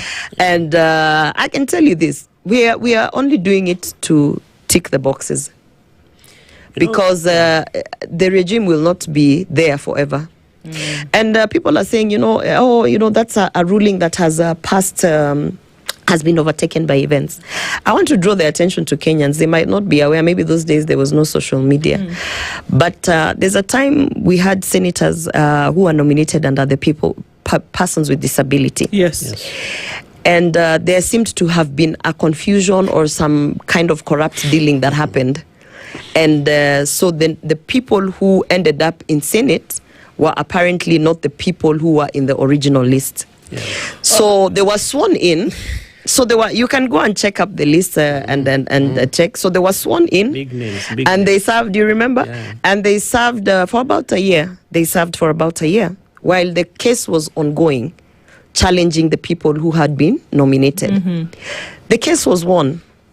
The people who went to court saying, hey, it was us who should have been nominated. Yes. They won the case after about a year. And orders were given, same just like this one for reinstatement, that in fact you've been having the wrong people in Senate. Yeah. The Speaker of the Day, because it's not above the law, read the communication, the orders, and said because of these orders from the High Court, we are sorry, but actually the rightful nominated senators is so and so. Yep. And those who had been sitting for a year, collecting salaries for a year, received grants for that particular seat, were taken out, and the other ones were put into Senate. So that's one. Isaac Mwaura, the government spokesperson, went through a similar process where at that time Jubilee tried to remove him for having a divergent view, by the way. And then he went to the political parties tribunal, and then he also went to the High Court, just what is happening to me. And orders, same kind of orders came out saying that he has to be reinstated, and that was after 7 months. And the Speaker of the Day at that time did the right thing. He followed the orders that came, and he said, you know what? The orders have been served. This is the situation. Isaac Mwaura, take your seat. And he took his seat.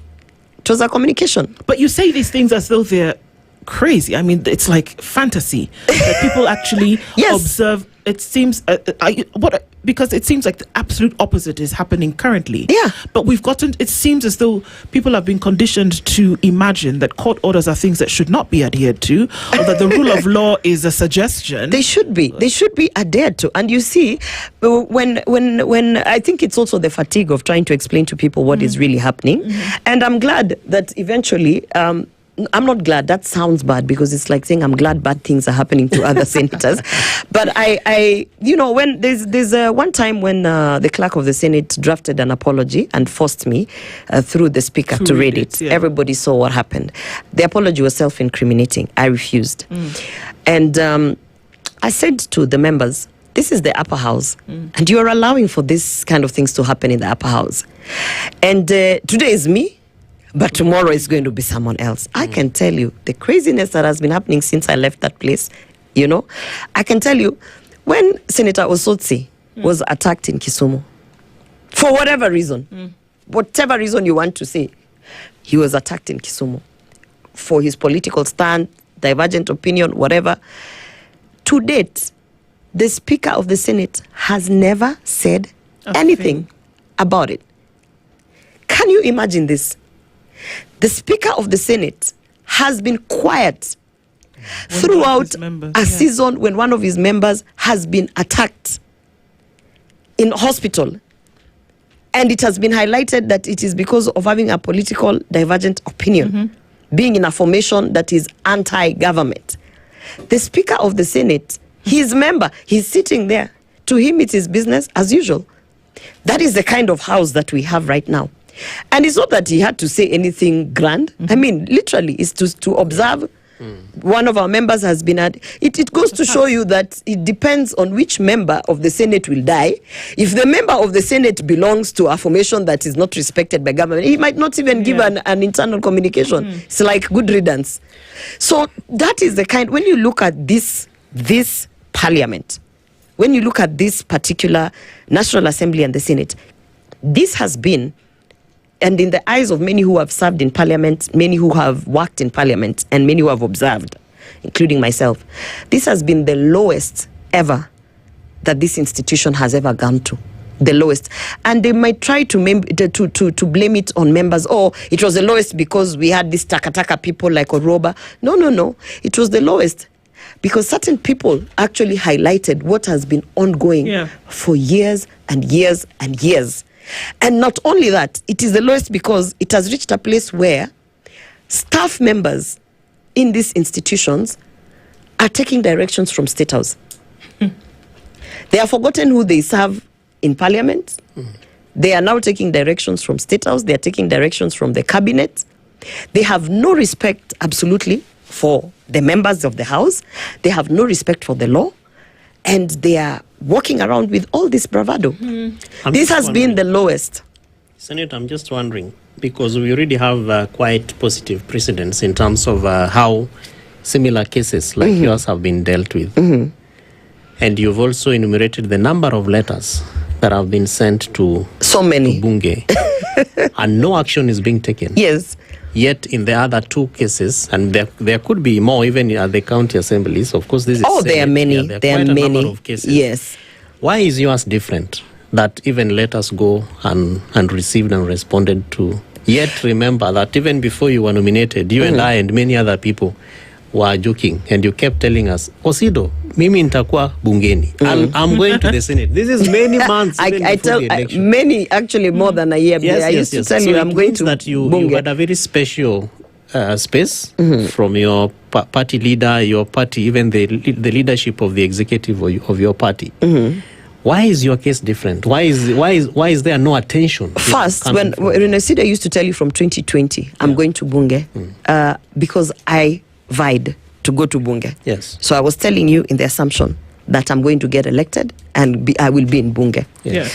Of course, as time passed and we reached the primaries, and I vied for the Bobasi constituency seat, and I lost under the UDA party primaries. I came in second with about 7,000 votes. At that point, it was like, okay, I can't believe this, because of course, as a first timer, there's so many things you do, you don't learn and everything. When my party leader sat me down and said, you've lost, because if you won, you would have come with a certificate. So you've lost, you don't have a certificate. I said, no, but I came back to this country to join politics to go to Bunge. So I must go to Bunge. And yes, he was like, okay, you have been active in politics, you vied, you are the forefront on the Women Charter, blah, blah, blah. I think you can actually represent the women of Kenya in the Senate. There's nothing special about me. The only difference is that when we got there, you have two paths to choose. You can choose the highway, smooth, money, trips. You see them posting photos, New York, UK, London. Behind the scenes, you don't know what these women are going through. That's the easy way. Wow. The hard way is to ask, why am I being asked to do ABCD? That's not what I came here to do. Why must I go to so-and-so's office to go on my knees and beg for ABCD. That's not what when now you choose that path, you have to realize that path is thorny, it's ikona bandits, ikona nini. So there's nothing special. The only thing that is different about me is that I did choose the difficult path of highlighting injustices that have been happening. I chose the difficult path of even bringing to the attention of the president so many things that he's now having to deal with today as a party leader and as a party. So many things that have sent people to the streets from Gen Z. You know, the demonstrations for Gen Z, I've said this so many times. Yep. Many of us who are in UDA were happy that they happened. Because many of us who kept on saying, this thing is going to reach a place where Kenyans will not accept it. Yeah. You have to do something about it. And we were being ignored. We felt vindicated by Gen Z. We were like, this is a good thing. Now, maybe he won't listen to us. Maybe he'll pay attention to the people of Kenya, which eventually he did. We internally were complaining about so many cabinet secretaries at that time who just went rogue, who didn't care about the people, the things that we had promised the people. And every time we raised it, specifically any time I raised it, it would be like, but you know, Orwoba is always just arguing with everyone. Nobody would want to ask, but this point she's raising about fake diaspora jobs, you know, maybe there's something. Can we look into it? Eventually, the president is now battling with the bad reputation that the diaspora jobs thing has brought him. Yeah. He's having to deal with thousands and thousands of Kenyans whose family members have died in Russia. Those are votes gone. When I raised the issue of women and gender representation, it is the women, the same women within that party who are silencing me. Eventually, we saw Cecily Mbarire stand up to the president in a very crass engagement to say to him, excuse me, what about the 2/3 gender rule? So every single day something happens in this government, I feel very vindicated. It's just that it didn't have to take that many incidences to get there. And so then you want to ask the question about then what happens to Kenyans, because we keep pivoting to that. I think Kenyans are on the right path. When Kenyans are saying we are going out to the streets, it is the same thing as when I said, okay, if you guys are not going to listen to me, I'm going to start doing TV shows and talking about the fake diaspora job. I'm going to do an inquiry at the Senate and bring these people to account.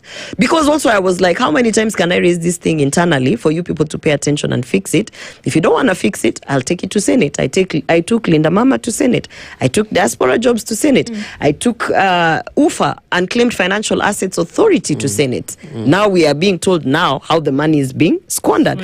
You know, if you go and look at my work in Senate, it is almost like a premonition of things to come. And they've all come so far. They've all come.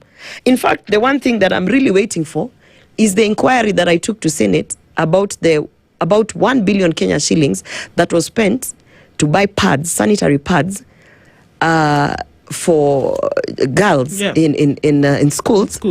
And I brought an inquiry that was never seen to fruition. The Senate sort of just did a lot of things and then then removed me, so that we don't finish that inquiry, because a lot of money was lost. It's a big scandal there. And not only was a lot of money lost, a lot of substandard sanitary pads were brought from China. I will always oppose importation of sanitary pads. I will always oppose any kind of importation of sanitary pads, because ask me, first I use pads, so I know what I'm opposing.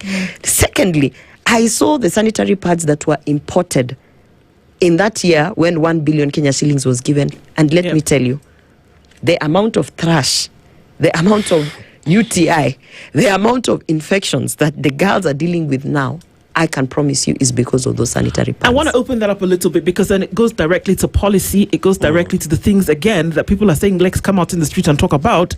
But let's take a break, a quick one, and then we'll look at weather and traffic, and then come back and continue with this later. Senator Gloria Orwoba is here with us in the studio. We're having this conversation, and she's talking about things that she's seen firsthand, but then these trickle and translate to the people. And so what reprieve do people have? Maybe none. And that's why there's Mandamano. We'll talk when we come back from this.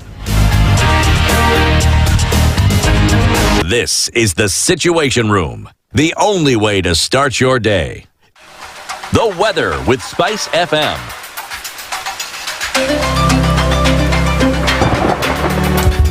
All right, 18 degrees and cloudy conditions in Nairobi, 17 and sunny into Nakuru, and 18 and sunny in Njeri, 23 and cloudy looking into Kisumu, while Kakamega at 22 is cloudy, 27 and sunny into Mombasa, while at 29 it's sunny in Malindi, 19 and sunny into Kampala, while into Marsabit, while Kampala at 20 is mostly cloudy, 25 in Dar es Salaam, and 17 and sunny in Johannesburg. At 18 it's cloudy in 28 cloudy in Lagos, and at 7 cloudy in London, 25 degrees and sunny out in Beijing, while New York at 4 is clear.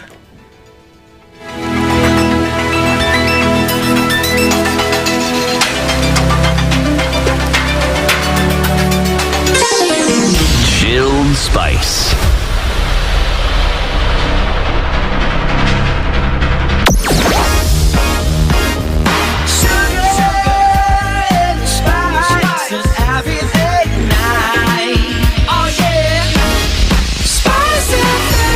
Spice up your life. Traffic.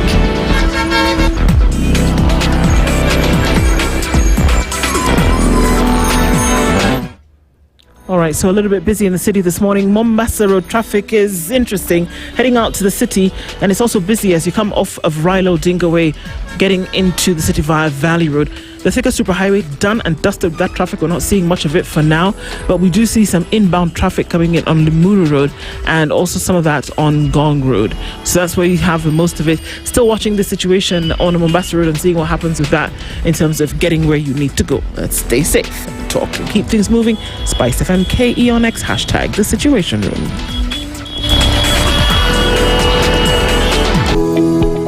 Feeling unwell? Do not search your symptoms. Find a trusted healthcare provider near you. The Aga Khan University Hospital has brought specialized world-class care to your neighborhood. Our conveniently located clinics offer specialist clinics, diagnostics, and pharmacy services, ensuring you and your family receive the best. See your cardiologist, pediatrician, gynecologist, family physician, surgeon, diabetologist, gastroenterologist, neurologist, pulmonologist, among other consultants near your home. For families along Mombasa Road, we've got you with medical centers at the following locations: Capital Center Mall, Imara Shopping Mall, Syokimau, Machakos Town. Visit any Aga Khan University Hospital Medical Center in your hood today or call 0730-011-888. Aga Khan University Hospital, world-class care, here and now.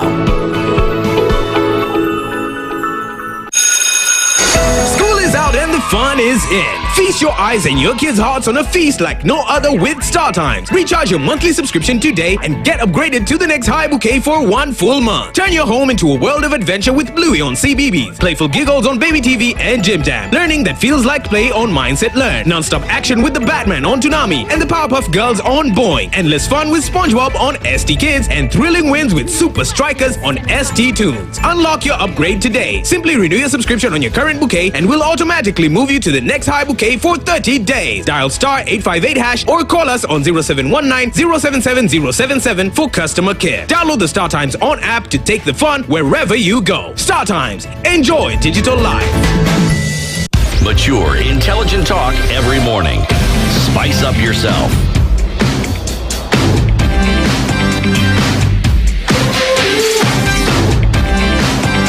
Mornings done right. 94.4 Spice FM, Nairobi. It's now 8:45, and we continue with our conversations this morning. We're talking with Gloria Orwoba, and certain things that come through from the things that you mention that signify or indicate a systemic failure. And when we come and we pivot back to the people, which we always will do, what does it say for them? What does it say for folks who are trying to make a living, for folks who are trying to just send their children to school, for teachers who just want to be able to go to hospital and get treated and not having to pay a shilling more than what has already been deducted from their pay? And so if these things are happening within the walls that you talk about, and maybe, kind of like what you were alluding to before, maybe such situations are good, quote unquote, because then it sheds light on what is really happening. That's true. For people to then have an opportunity to speak out against it or demand for better. And how can they? You know, the Bible says, before you are born, God knows your story. He knows everything. He knows the milestones, he knows the changes, or whatever you're going to do. And I believe certain things happen to certain people for certain reasons. And I know that my story is something very drastic needed to happen in the Parliament of Kenya for Kenyans to pay attention to that house. Yeah. And I am very happy that I was instrumental in that. I'm very happy that God used me to be that person. I mean, of course, it's stressful. It has had a very huge impact in my life, even how I see things. I have trust issues. I already had trust issues before. Now I have super trust issues. And I know that it's not many people would want. It's that thing of saying saa zingine vitu zingine zinafanyika, but it should not be. I think and I feel very strongly that I'm so happy that this particular incident happened to me.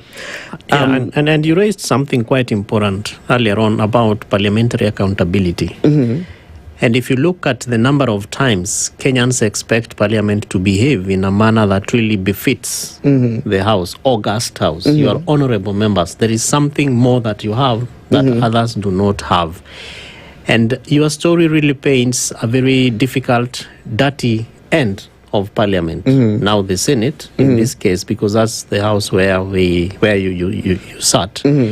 But when it comes to parliamentary accountability, what do you think we need to do? What must we do to be able to ensure that Parliament is accountable? First of all, the idea of court orders being ignored, or the idea of the judicial system and the processes and everything that's churned out from there being ignored is such a big setback.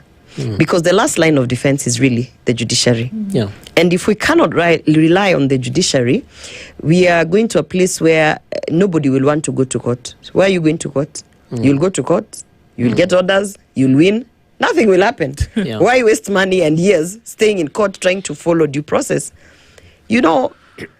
I always tell people in this space of business and politics and what I say, sometimes people do things and I'm noted to say that utapigwa risasi in Nairobi because people have gotten to a place where they are just done. They're so fed up that they know that even if they go to court, nothing's going to happen. The amount of just random people being shot dead, you got to ask yourself a question. The first thing is, why are people suddenly so angered that they don't want to follow the due process? They just want to come find you in the streets and shoot you. It's a sense of frustration of the processes are not working. Why is it that when we're talking about goons, for instance, in Kisii County, when we were there with the United Opposition, it reached a place that people are just like, apana, sisi tutaua, and they just came down on a goon. You understand? Because they're like, because we will report this person, we will take this person to the police station, but the goons are working with the police. So the frustration of the people is, we are not going to do that cycle you want us to do. We'll deal with it now. That's one thing. For accountability in Parliament, in the past Parliament, first of all, they used to have, when you bring a statement at the floor of the House, people debate it, it is highlighted, the ills of that particular industry or whatever. And then there used to be a committee that was, it was like an executing committee. Like once Parliament decides, for instance, that in this particular matter, the board should be resolved, There's been a huge conversation of people being put in boards and they don't know what they are going to do there. And a situation like that, for instance, would find itself in Parliament if parliamentarians were serious. If senators were serious, because actually senators are there to protect devolution, and some of the hospitals which the, let's say, incompetent people allegedly have been put are county hospitals. So there should be a statement at the floor of the House questioning why such and such a person is being put at the board. Normally what happens, when that is deliberated even in the committee, then the committee, I was serving in the Labour Committee, and in the Labour Committee there's one instance where the committee resolved that as a whole board be dissolved. To date, that board has never been dissolved. National Employment Authority Board, NEA, the recommendation from the Labour Committee was the board be dissolved. Okay. And hasn't happened. It has never happened. So who implements what Parliament puts out? I was. How has it been envisioned in the Constitution? There is a loophole. To understand, there's actually a lacuna there. There is going to be a space where there are certain folks who will not be oversighted. If you ask me, I think that is the loophole. Another very clear example, you saw the governor of Samburu running away from Senate. Yeah, we have clear instructions that if a governor does not come, there's a warning you give them, there's a penalty, and then eventually when all of that doesn't work, the governor should be arrested. And literally arrested, yani IG anapeana nini, arrested and brought before the Senate. It has never happened. You know, people say we are such a democratic country that we were the first to what is it called? We were the first to impeach a deputy president. Wow, bravado, very good. Clap for yourselves. But we have never been the first to arrest a governor and bring them to Senate. To ask questions about how you spend public money. Because that's now where you start seeing the grey areas. In one hand, the Speaker of the Senate, Kingi, and the Speaker of the National Assembly will say, we are an independent institution. So they will not implement orders from the High Court that are protecting members of the House. But in another hand, they will receive phone calls or direction or indicators or conversations about certain people here and there. And then there is a clear indication that a governor should be arrested and brought before the House. It doesn't happen.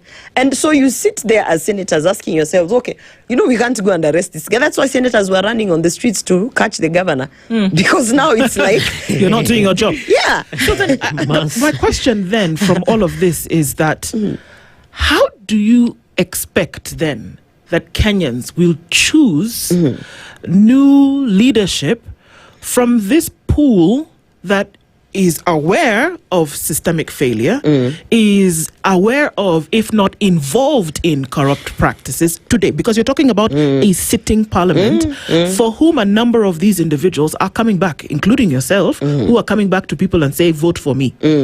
How do, not even everybody, how do the people who are sitting in those positions expect Kenyans to make a decision about them in this pool, which by your admission is already a cesspool of corruption, misbehavior, all this?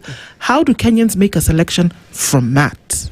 You know me, the real mandamano is, not that this one is fake, but for me, the ultimate test is when a Kenyan can be able, a Kenyan of any level, whether a mama mboga, a boda boda, a PhD holder, banker, of any level, will be able to say, but this guy is nice, yes, he's even on the right side of the divide, but he shot someone to death. And that is where I drew the line. It's upon Kenyans. It's upon Kenyans, you know. It's upon Kenyans to be able to just, they've seen for themselves and analyze, you know, and say, this particular person, right now, I am happy that they are with us. But really, when I look at the things that they have done, I don't think that they have our interest at heart. And that is why every day, for me, has been a battle of dealing with the fake news, because there's been a lot of fake news, for instance, about me and my stand and the things that I have done or not done. And every time I get an opportunity, I always ask people, show me one nominated senator who's out there representing women and girls who has actually stood up and taken action against an injustice that has happened. You know, when I was deporting that Nigerian that was beating the lady in the wheelchair, I was alone. I was alone running up in this with the victim and the family of the victim, because she had literally been held hostage. No other, not even the woman representative, was interested in that story. Yet that is just one case in point. Yeah? Because they thought this one will not have the attention that we want. This one will not give the public relation that we want. Show me one woman nominated senator who actually went out of their way to fight for women and girls to get sanitary pads in this country. When I highlighted that the money has been stolen, show me one woman who actually came out and even said, there's a statement at the floor of the house, guys, there's money for sanitary pads. If anything, these women were running up and down trying to get tenders to import Chinese products. And every single thing that has happened, now I've had a lot of time to reflect, and I ask myself, will I do it again? Of course. So would you say, because I'm listening to what you're saying, and you're saying, show me another woman who sits in a position of leadership who did 1, 2, 3. Show me another somebody woman who stood up and said, actually, it is true, women are having to trade sex for work in Parliament. So why should Kenyans vote for these people? Because Gloria, why should Kenyans vote for them? Because they're asking Kenyans for their vote. I am also they are asking Kenyans vote for me tomorrow. I'm highlighting. I might be rogue. I might be the character that I am. I might be, people say, arrogant. It's easy to call a woman arrogant when she stands by what she believes in. Arrogant. I might be, I've told, a drama queen. But I want you to show me one woman in both houses who has actually done half the things I've done. So should we drain the swamp? I'm just saying, analyze. Because some people are out here trending because they're beautiful. Yeah? So what? So what's that going to do? You are there to represent women. Women are being raped, murdered. We've seen the guys who've come from studio now talking about all the injustices that are happening, security and safety of women. How is it going to help to that's why I keep saying, show me someone who's nominated who has actually done an impactful thing. You can bring a statement to the floor of the House for purposes of ticking a box. You come, you stand, understanding Order 51C, I want to read a statement on this and that, then you finish reading it and you go away. Yeah, you're done. You're done. You don't follow up at the committee. You don't make noise about it. When you meet the president, you are smiling and shaking his hand. You are not telling him, by the way, there's this statement I brought. I think this person should do this. You are not actually doing your work because you want to be peaceful and safe. You don't want to ruffle feathers, and you want to eat your salary of 750,000. You want to go to New York and your 1.8 million. You want to take pictures in the United Nations Women Assembly so that you can. But when you come back home, show me one person who you have actually saved from GBV. Show me one person who you have actually spoken about or helped, one family that, nothing. So, and this is, if you ask me, the reason why the likes of Sonko remain relevant. They say he's dramatic, he's chaotic, he's all sorts of things, but the lives that he has actually touched and impacted are a lot. I don't want to compare myself to Sonko. I'm just saying, often the people who have an impact in their space are overlooked as dramatic, uneducated, crass, and all sorts of things. So the people but the PhD holders, quiet. ask them where the impact is. So the people who keep quiet, because it's crunch time. Kenyans are making a decision in about a year. So should these people go? If you ask me, and I will repeat it again, let all of us go home as we are going. When we come back in 2027 to ask for your vote, just assess us on what we have done or not done. Yeah. Gloria, because I can tell you 150%. They are nominated senators and members of parliament who have just earned a salary for 5 years.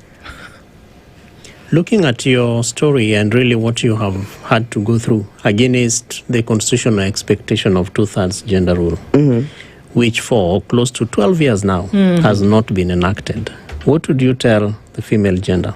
And especially those young ladies out there who want to run for office and they're looking at you and they're saying, like we used to say in 2020, I want to be like Gloria. I'll tell them no one is coming to save you. Nomination seats are bullshit. Sorry, are useless.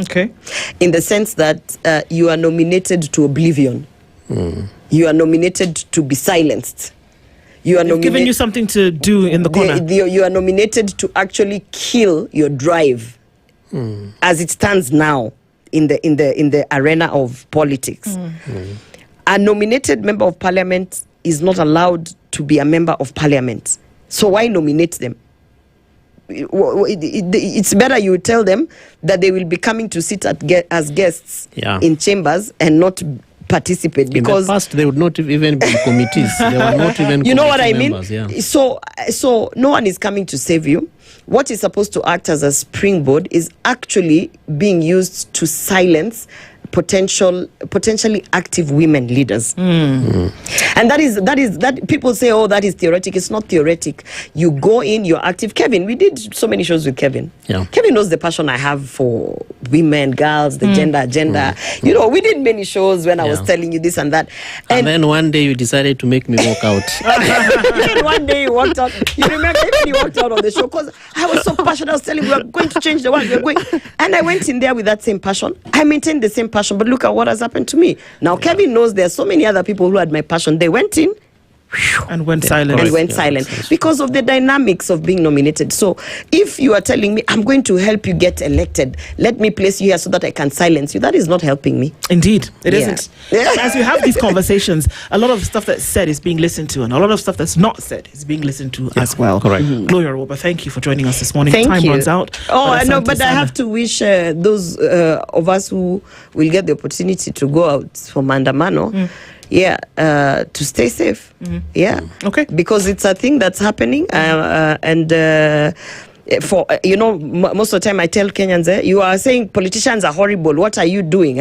So when a Kenyan decides I'm going to be an active Kenyan and go and speak up, that's commendable. So I want to wish them all well as we keep speaking up on the ills of this country. Asante sana for being here this morning. Our conversations continue. It's 9:02. The latest news from around the world. 94.4 Spice FM.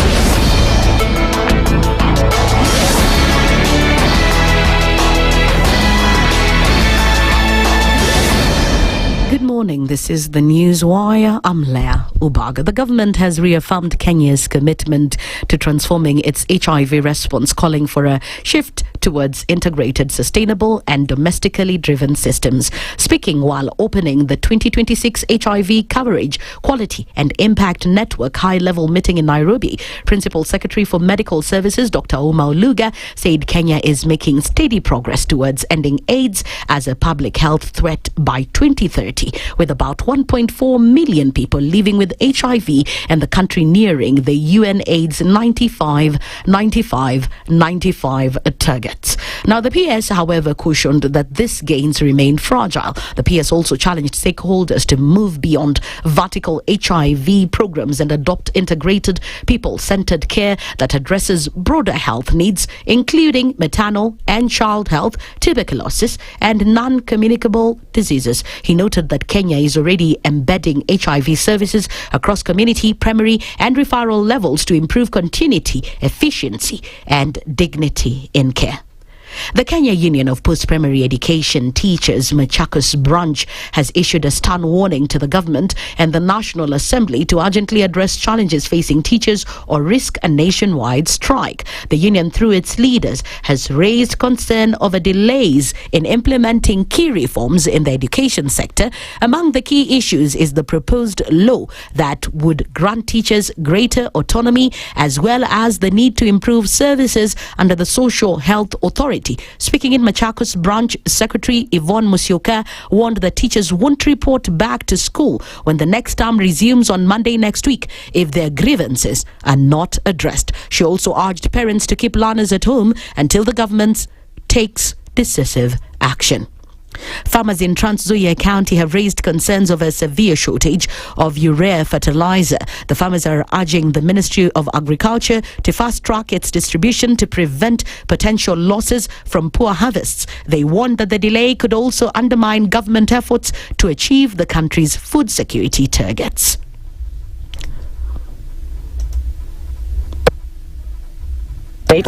Kango, top dressing imechelewa. Wakati tunataka planting wanatuletea top dressing. Wakati tunataka top dressing wanatuletea planting. Why are they confusing us? It is high time wapange mkakati. Wajue Kitale ndio uti wa mgongo wa Kenya. Mbolea nyingi iletwe hapa. Isiletwe na lori moja. Sasa next month ni fees. Tutachukua pesa ya mbolea tupeleke kwa fees. Na mahindi itaharibika, mazao ikuwe kidogo. Kwa sasa kilio cha moyo wetu tunahitaji mbolea ya top dressing, kwa sababu mahindi tumepanda, tumefikia kiwango cha top dressing na hatupati ile mbolea. Inakuja kwa wingi sasa ni mbolea ya planting. Tunaomba tu serikali tusaidie wakati ambao unafaa ili tusipoteshe mazao yetu kwa wingi. That's the news wire. I'm Lea Ubaga.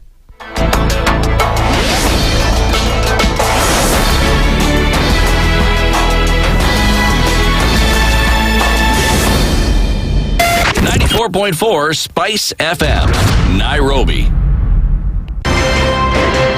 One of the things that are ailing our country is negative ethnicity. You find you as a state officer, instead of thinking as a Kenyan, you think like a tribal person. Let me tell you something. The biggest problem we have had in this country is a leadership deficit. There is nothing that you are going to do in the process of change if you are not a risk taker. So you really have to pursue your vision to a logical conclusion and even be ready to step on people's toes. When it comes to the economy, you can run away with it. They say statistics are like bikinis. They reveal a lot, but they conceal the vitals. And so government people would throw statistics at you and tell you they're revealing a lot of information to you, but it's really concealing the real vitals. We need to get out of that, because when we want to grow our democracy, one basic thing that really requires to be understood by the political class, by all of us, is institutions are critical. This is the Situation Room, the only way to start your day. The following takes place from 6 a.m. to 10 a.m. every weekday on Spice FM. Every time he kept on saying he wants a vibrant opposition. How does it make sense that public money has been used for everything and then they dare to sell it back to you? Why are they not giving them for free? That's how broken we are. That's how broken we are. They're being sent home now for fees. They're going to fail to prepare. We are compromising the futures of these children. This is the Situation Room, the only way to start your day. The following takes place from 6 a.m. to 10 a.m. every weekday on Spice FM. SRC's mandate is constitutional. It's not an advice. It's actually something you must do. Must do. Like now, you abandon, of course, the narrative of Wheelbarrow, Mutomjengo, Mamamboga, and all those, that rosy narrative. Your expenditure is 3.3 trillion, and you're collecting only 2.5. Out of that 2.5, you're spending 1.8 trillion service loans and so forth. That the CDF kit, it's in itself a symptom of corruption. This is the Situation Room, the only way to start your day.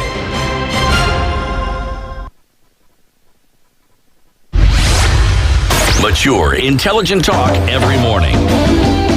Spice up yourself. Mornings done right. 94.4 Spice FM, Nairobi.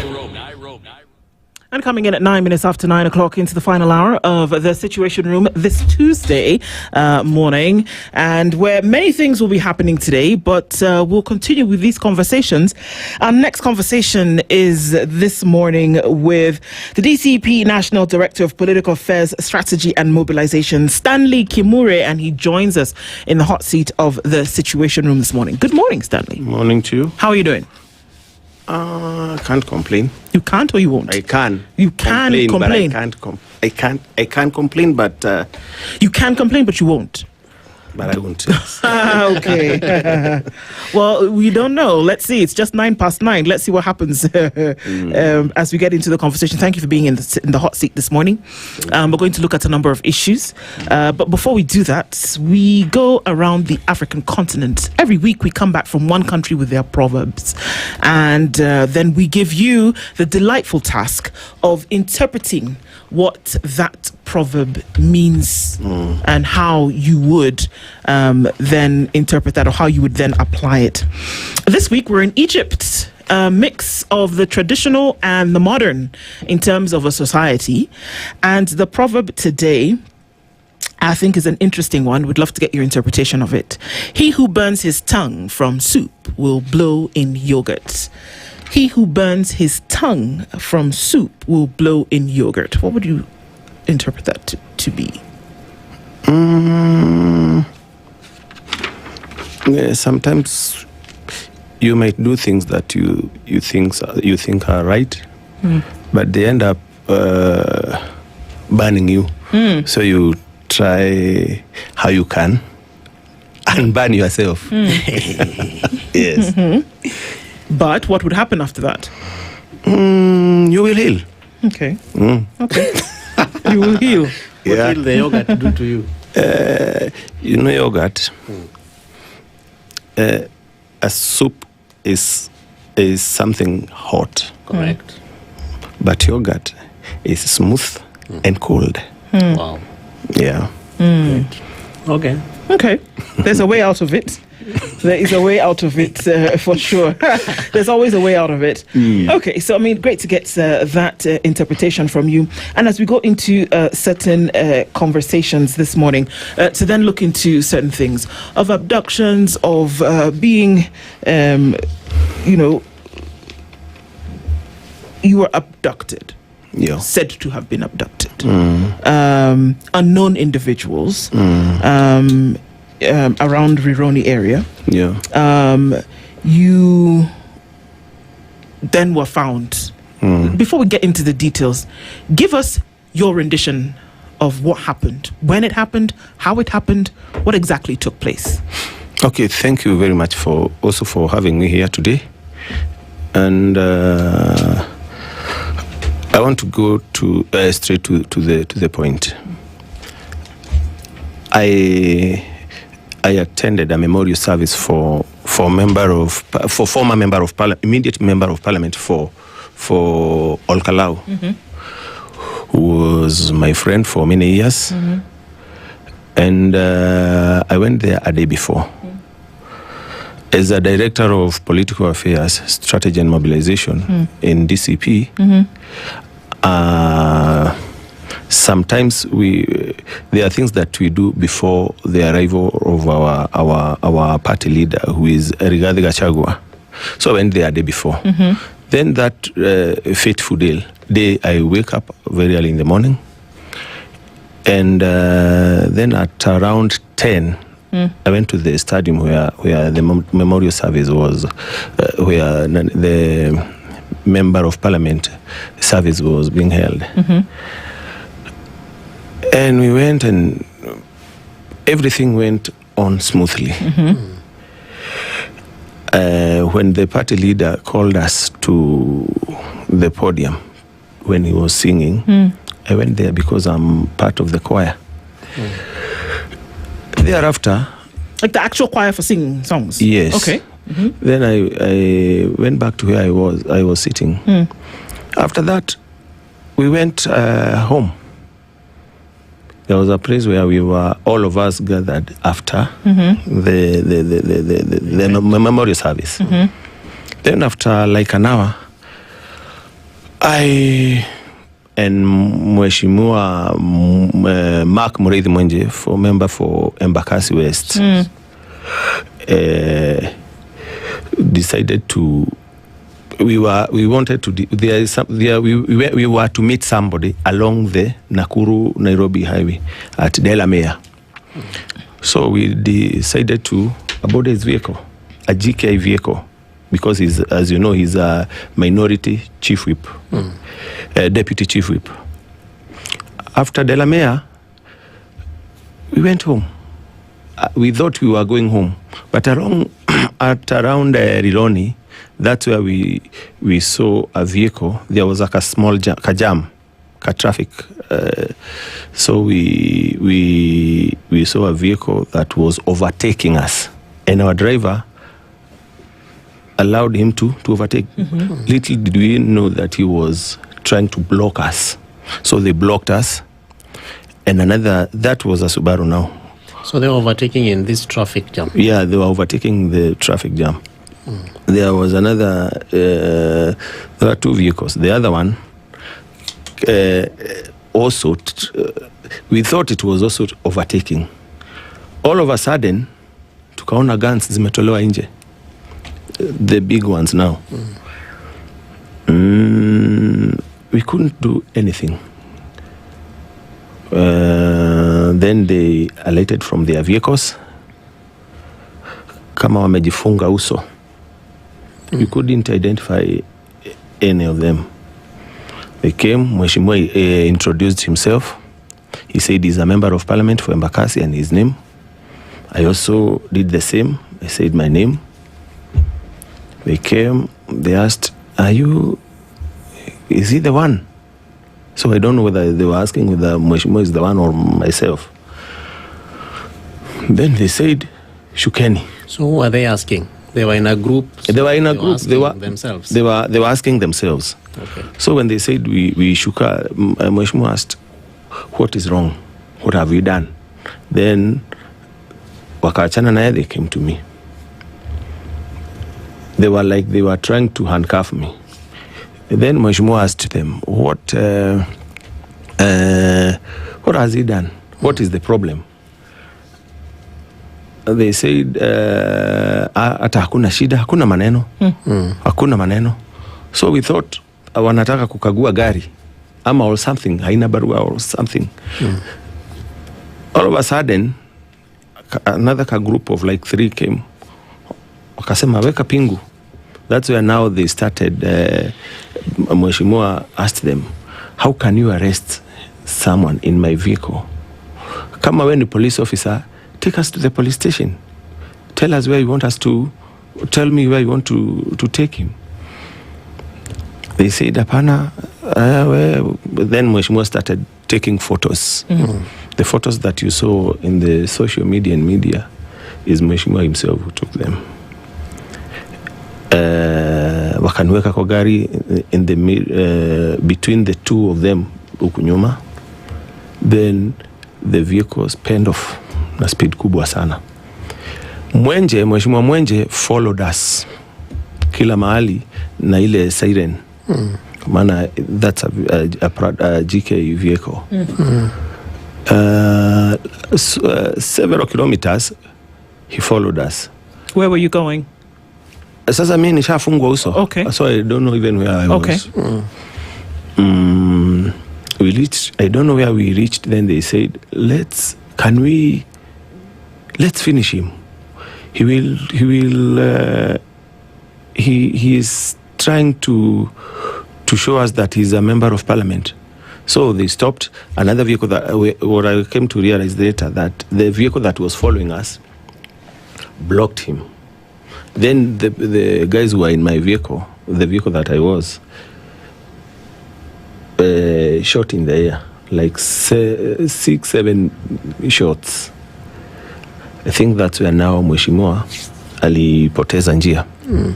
Then when when they realized that now Mheshimiwa is not with me, that's when they started asking me questions. And mind you, immediately when I entered into the vehicle, they had ransacked me, everything, mifuko yote nje, kila kitu. Nilikuwa tu na simu na vifungu na pesa kidogo. So tunaenda wanalituanisha tena, and they have everything that I had. Tunaenda wanashika then so many times, I don't know how many times. Now we reached to a place where they said, we want you to write that your boss has a warehouse along Mungai Road, I don't know where, and I am the head of security of DCP, and my immediate boss is John Metho. So Senator John Metho. So I told them, Metho is in UDA. He can't be my boss. I'm in DCP. He was elected on a UDA ticket and he has not resigned. He said, that is what we want you to write. Don't mind what will happen thereafter. So to write where? In a piece of paper? In a piece of paper. And they said that they want me to write in my own handwriting. And that this is all taking place while the vehicle is still moving, or you've parked somewhere now in Mungai? No, we stopped so many times. After every other time, we like several kilometers, tunasimama. They went outside, wana consort, then wanarudi. So this is happening in and the they had now. identified themselves as police officers to you? No. Did you ask for identification from them? Mheshimiwa asked them. They said we are officers. Then he asked them, can you produce your IDs? They said, don't worry. So me, I said, there is no way I can implicate Medhu or Gachagua, and I'm very sure, and I know myself, and I know we don't have any warehouse that we store those firearms.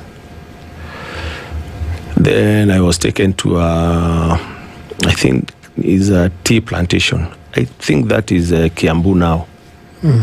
Nikafunguliwa macho, and they asked me, unaona nini? I couldn't see anything because ilikuwa dark, but I could see ni majani jani, ni msitu kama msitu, but this is like what time of the evening day? I think that was now around 10-11 in the night. Yes. Okay. Because they abducted us. They abducted me around between 7 and 8. Okay. They are about. So nikasema naona, wakaniambia sijui ruka shimo ziko hapa, sikuwa naziona, ruka hii. Then nikarudishwa kwa gari, tunatembea. After like several other kilometers, I was told napelekwa mahali.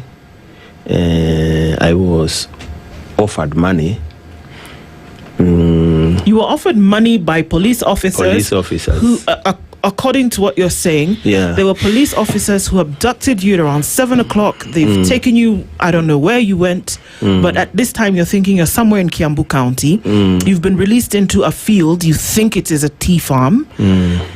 And then they've asked you to implicate individuals, some of them who are elected members of parliament, others, party leader of your party, to implicate that our firearms are being hidden in a warehouse somewhere. Until this point, you have said no.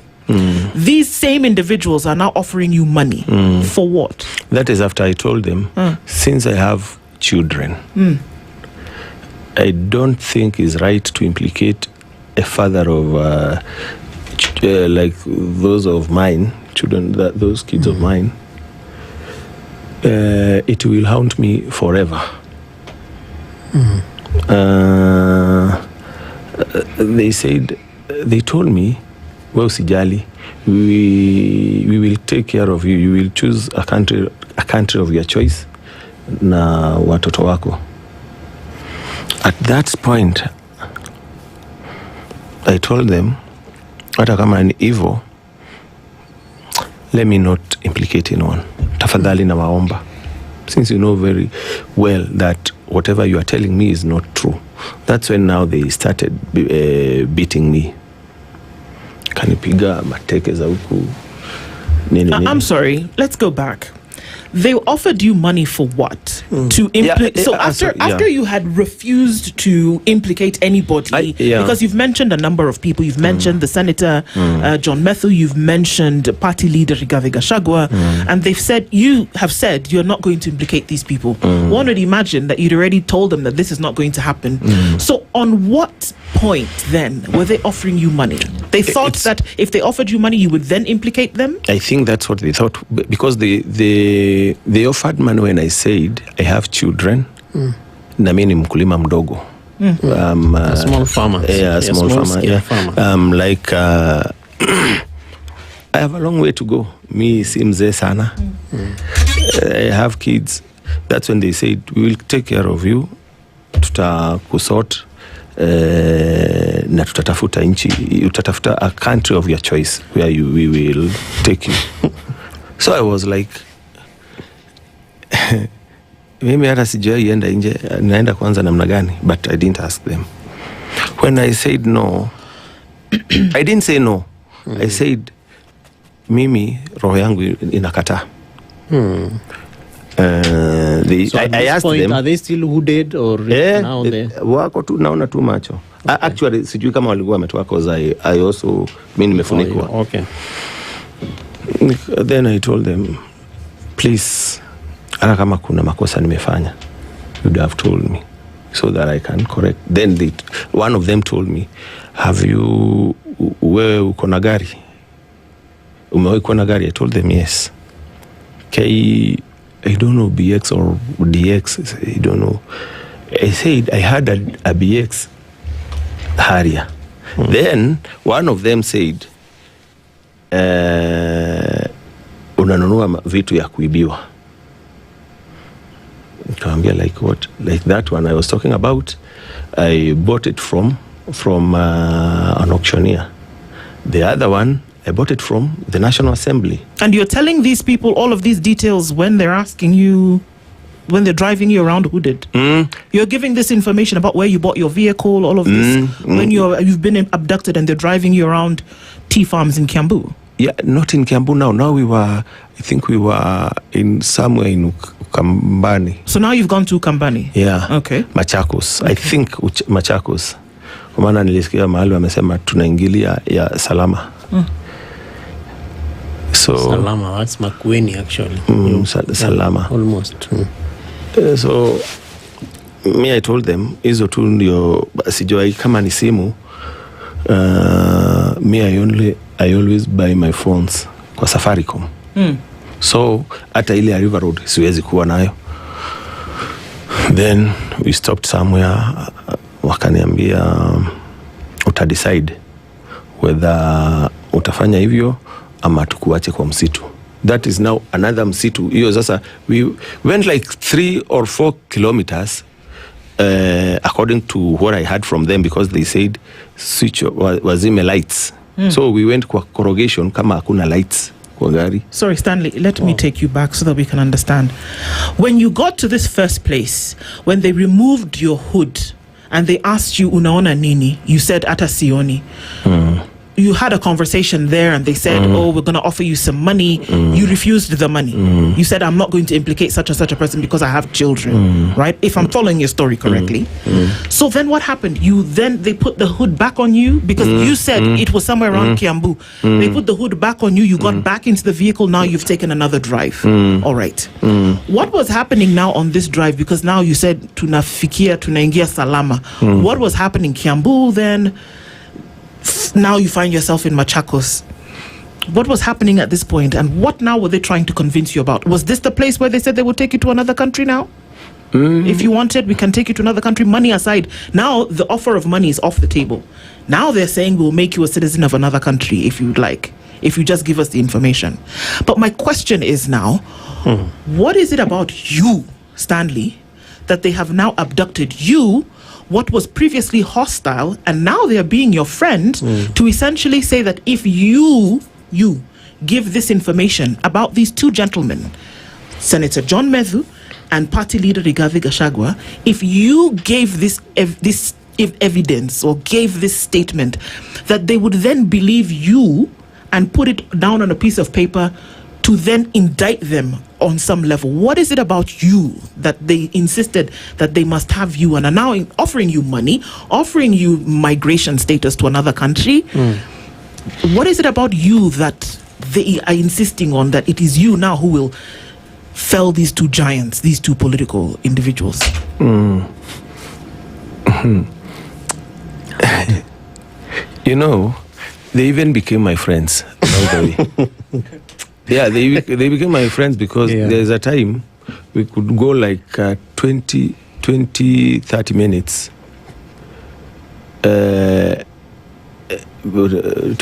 wakiongea tu, I mean, kama tuongei, kama tumenyamaza, so nikajua tuna. And I was trying also to engage them so that maybe and asking them, am I the one you were looking for? Or you thought they had the wrong guy? Yeah. Okay. I thought it was a mistaken identity. They said, where tunaangalia. Because there is a time, unajua naongea lugha ingine ambao ile yao tuelewi, but there is a time they said, is he really, somebody said, is he, I heard like they were saying, is he really the one? They said this in English? Because they asked me, no, waliuliza, ni yeye kweli. Then when in Kiswahili, then mmoja akasema, akaitana Njogu. So mimi sikuitika, that is not my name. So ndani yangu I was like, it was a mistaken identity. That's why I asked them whether I am the one mani mwingine. They said, acha kuuliza maswali mingi. So tukaendelea. When we reached that Forest that I was talking about, not Forest, because tuliingia like 3-4 kilometers. With the headlights of the car off. I was told, toka ukangangane na wanyama. Now you're in Salama, you're in Machakos. I don't know where now. Okay, enda ukangangane na wanyama. Ukifaulu hii, utakuwa na bahati. Nikatolewa tena.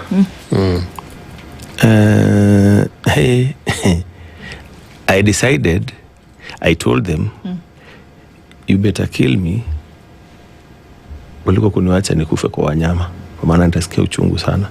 They said, no, you get out. I said, no. Because I thought, I was like, maybe I will alight, then nikianza kutembea, they shoot me. Kwa msitu. So I said, I told them to, kama wanaona ni vizuri, mimi sitabaki na wanyama. And that's why I've said we became friends, because when I said that, one of them said, wacha rudi kwa gari. How many people were they? In our vehicle we were 5. They were 1, 2, 3, 4. There were 4. So you saw them in the vehicle. You didn't have a hood now in the vehicle, no. When I entered the vehicle, I could see a driver, the other person, co-driver, and 2 gentlemen. So I was put between the two, in between. Okay. So, but when tunaenda pale nje, every other time tukifika mahali tunasimama, kwa tulisimama mara mingi, they were like, ndio wale. So tukifika pale, kulikuwa na gari bado tunapata mahali tunaenda. I don't know, ilikuwa inaenda mbele sana, inasimama ama inatafuta mahali, I don't know. And also kuna ingine nyuma, because when I went for a short call, niliambiwa usikojolee gari nyuma. They took me behind the vehicle, but kulikuwa niliguza ingine nyuma, another car. So nikajua kama they are like 444, they are 12 or 15. Wow. When I refused, I was told to go back to the vehicle. That's when now we went for many kilometers without talking. It's only me who was telling me, please spare my life. Mi niko na watoto wadogo. So many kilometers from this forest. From this now forest. You're back to the car, you're moving on. Okay. Then tukaingia mahali, kasikia tukaingia ndani. I told them I want kuenda kujisaidia kidogo before I could be allowed to go for a short call. Somebody came this side, the other side now, this side, right side. Akaniambia, wewe ndio uko na, wewe umebeba nini? I told them, mumechukua kila kitu. Wewe uko na nini? Nikamwambia, mumechukua kila kitu nilikuwa nayo. Nilikuwa na simu, na pesa, na ID. Unasema tumechukua? Akaanza kuniangalia mifuko tena, akiwa nje ya gari. Huyo ndo aliniambia, so you refuse what we told you. Inside now, where I come to realize later, inside the police station now. Okay. That's the person who beat up, who ulikuwa ananipiga mateke kwa akiwa nje ya gari. Wewe ni mjinga sana. You are a stupid person. This is after you've said you're not going to be left in the bush with the animals. They take you wherever they're taking you. So they've brought you to a police station. Okay. Do you know where? Yeah, I later came to know it was Isinya police station. Isinya police station. This is Kajiado. Kajiado. All right. Then they told me, wewe akaniambia wewe usijui nini, akatoa pesa ile nilikuwa nayo. Akaniambia kuna pesa kidogo ilikuwa imebaki kwa mfuko moja. Akaniambia akatoa after like 30 seconds, another guy came and asked me, kuna kitu mbaya umefanywa? I said no, but the person who was here amechukua pesa yangu na ilikuwa ya hospitali, hata iko na bills za hospitali za my sister who was to go for MRI, but I was unable to kuweka kwa M-Pesa nimtumie, so alienda akarudi nyumbani KU Memorial Hospital. He said how much? Nikamwambia ni ile tu nilikuwa nimekuambia niko nayo kwa mfuko, na hukuchukua, walikuwa wamechukua hizo zingine. So he said he went, akakuja na kaniambia shuka. Unasema tumekuibia? Nasema no, I'm not saying that. I'm saying that amechukua. Unajua also unajaribu isikue tena you want to remain friendly. Yeah. Amechukua. So whoever ambaye alikuwa amechukua came, akasema mimi I'm the one who was there. Nasema nimekuibia. Can you check your pockets? Nikamwambia siwezi kwa maana nimefungwa. Then the other guy that was seated next to me, because voice nilikuwa naielewa, came and told me, you are saying we are thieves. We are not. Hiyo pesa umesema iko wapi? Because that gentleman ndio niliambia imechukuliwa. He came, kaniambia angalia mfuko. So he put my money in the pocket that sio hapo ilikuwa imetolewa. Ala sikujua iko hapo. Nikasema nimesikia iko. And why are you telling us that we have taken your money? You are accusing us. Kwani uko na nini ingine? Sijui nini. That's when I realized my pocket imekuwa ngumu mzito sana, because I could see unasema wanaingiza mikono everywhere. Hapo wewe ni mtu gani? Unasema tunakuibia tu. We want to see whether you have anything. Wende unabeba vitu mbaya alafu unasema, nikasema vitu mbaya ni ile tu mmechukua, sina kitu kingine. ID and my money and my phone. Twende. Fungua, kojoa hapo kwanza. Na usitukojolee. Sasa wananiambia they are nasikia wako karibu, wananiambia nisiwakojolee. So I was like, sasa nitafanya, nikasema sijui mnionyeshe. Kojoa.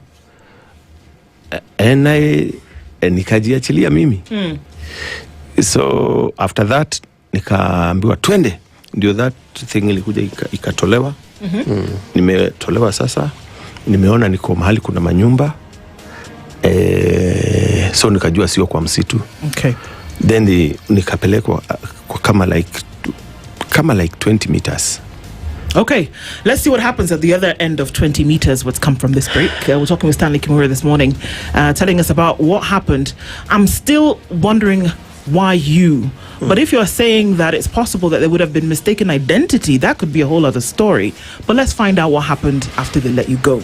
We'll continue this conversation. It's 21 minutes to 10 o'clock. We come back after taking a quick look at weather and traffic, and then maybe we'll find out what happened after this.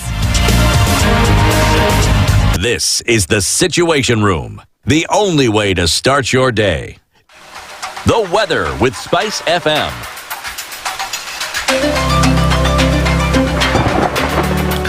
All right, so partly sunny conditions in Nairobi at 19. It's 19 and sunny into Nakuru with a high of 25, and we'll see a high of 23 in a partly sunny Njeri at 19. It's partly sunny at 25 in Kisumu, and Kakamega is sunny at 23. Mombasa at 28 is partly sunny, and it's 30 and sunny into Malindi. 21 in Marsabit and 23 in a partly sunny Kampala. Dar es Salaam at 28 is sunny, and Johannesburg at 17 sunny as well. 29 and partly sunny conditions in Lagos, and 8 degrees and sunny into London. It's getting warmer into Beijing at 25, and it's cooler in New York at 4, coming into Tuesday with a high of 10 and a low of 7.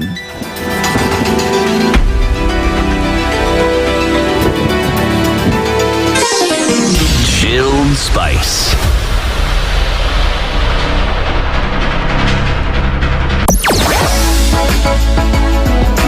Sugar and spice and everything nice. SpiceFM. Spice up your life. Traffic. All right, so busy this morning into the CBD, coming off of Thika Superhighway, not much actually. A little bit of traffic coming off of Landis Road, heading towards Haile Selassie. And whatever was happening in Mombasa Road, trying to find its way into the city, not so much now. North Airport Road, in and outbound, very busy. Outer Ring also has a little bit of traffic as you get to the entrance and the exit, at least from the North Airport Road side. Apart from that, we've come out of traffic hour more or less, and probably not going to see too much more of this as we get through the day. We're going to keep an eye on all of this, and so will you. Won't you? Talk to us, SpiceFM KE on X.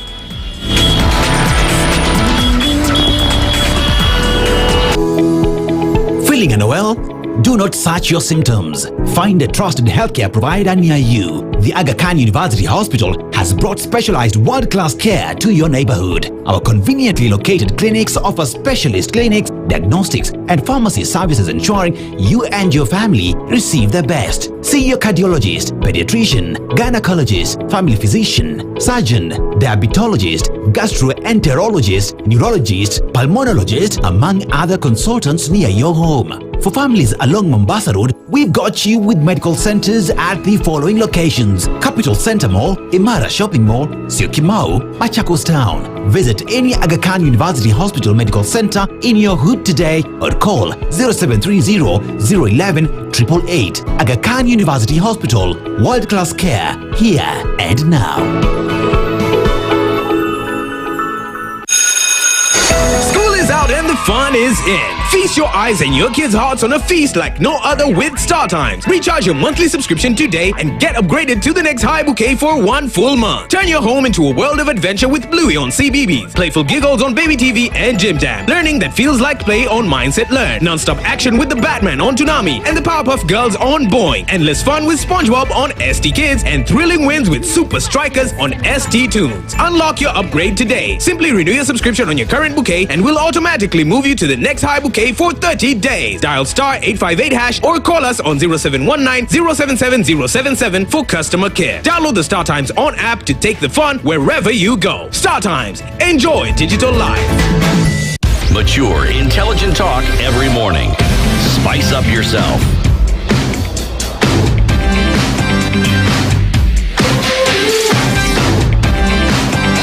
Mornings done right. 94.4 Spice FM, Nairobi. It's 17 minutes to 10 o'clock, and our conversation continues this morning with Stanley Kimura, giving us the events and remind us what night this was again, if you don't mind, on the night of April. When is the last week? Last week, so that was April 25th, so that was the 14th. Right? The 15th, Wednesday, 15th. All right. So tomorrow's the 22nd. Okay. So they've let you go, or they're about to let you go at this point, isn't it? So some 20 meters ahead of where you were having this conversation, that you said you felt something heavy in your pocket. What was that? No, when I reached where I was taking, that 20 or so meters, they told me, can you remove everything that is in your pockets? I said, I don't have anything, but whatever you put in my pocket is not mine. So whoever did that can remove. Since you are telling me to remove whatever is in my pocket. They said, no, it's your pocket. Toa. I said, that time now they have removed and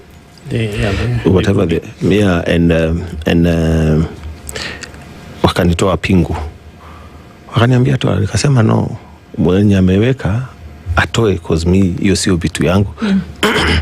I even thought it's fake money. Wakasema no, toa. That's when someone slapped me. Kaniambia toa, cha kutusumbua. Now there is someone who is sitting here in a small table. Mimi nimeambiwa enda the other side, wanachukua sijui wanapiga picha ama wanachukua video. I told them, mimi sina kitu, hizo vitu ni zenyu, zile ziko kwa mfuko ni zenyu, si zangu. Kaniambia toa. But I was saying that so that if they are recording, what I record what I was saying. Then nikaingiza mkono hii, hata ijaingia, imetoka nje juu nilikuwa na jacket iko na mfuko kidogo. Kwenda kutoa ilikuwa tear gas canister. Nikatoa nikaona. I felt like crying because me I've been a supporter of follower of Raila Amolo Odinga. He was my role model and he used to tell us, hata ukipigana na polisi usiwaishika vitu za polisi.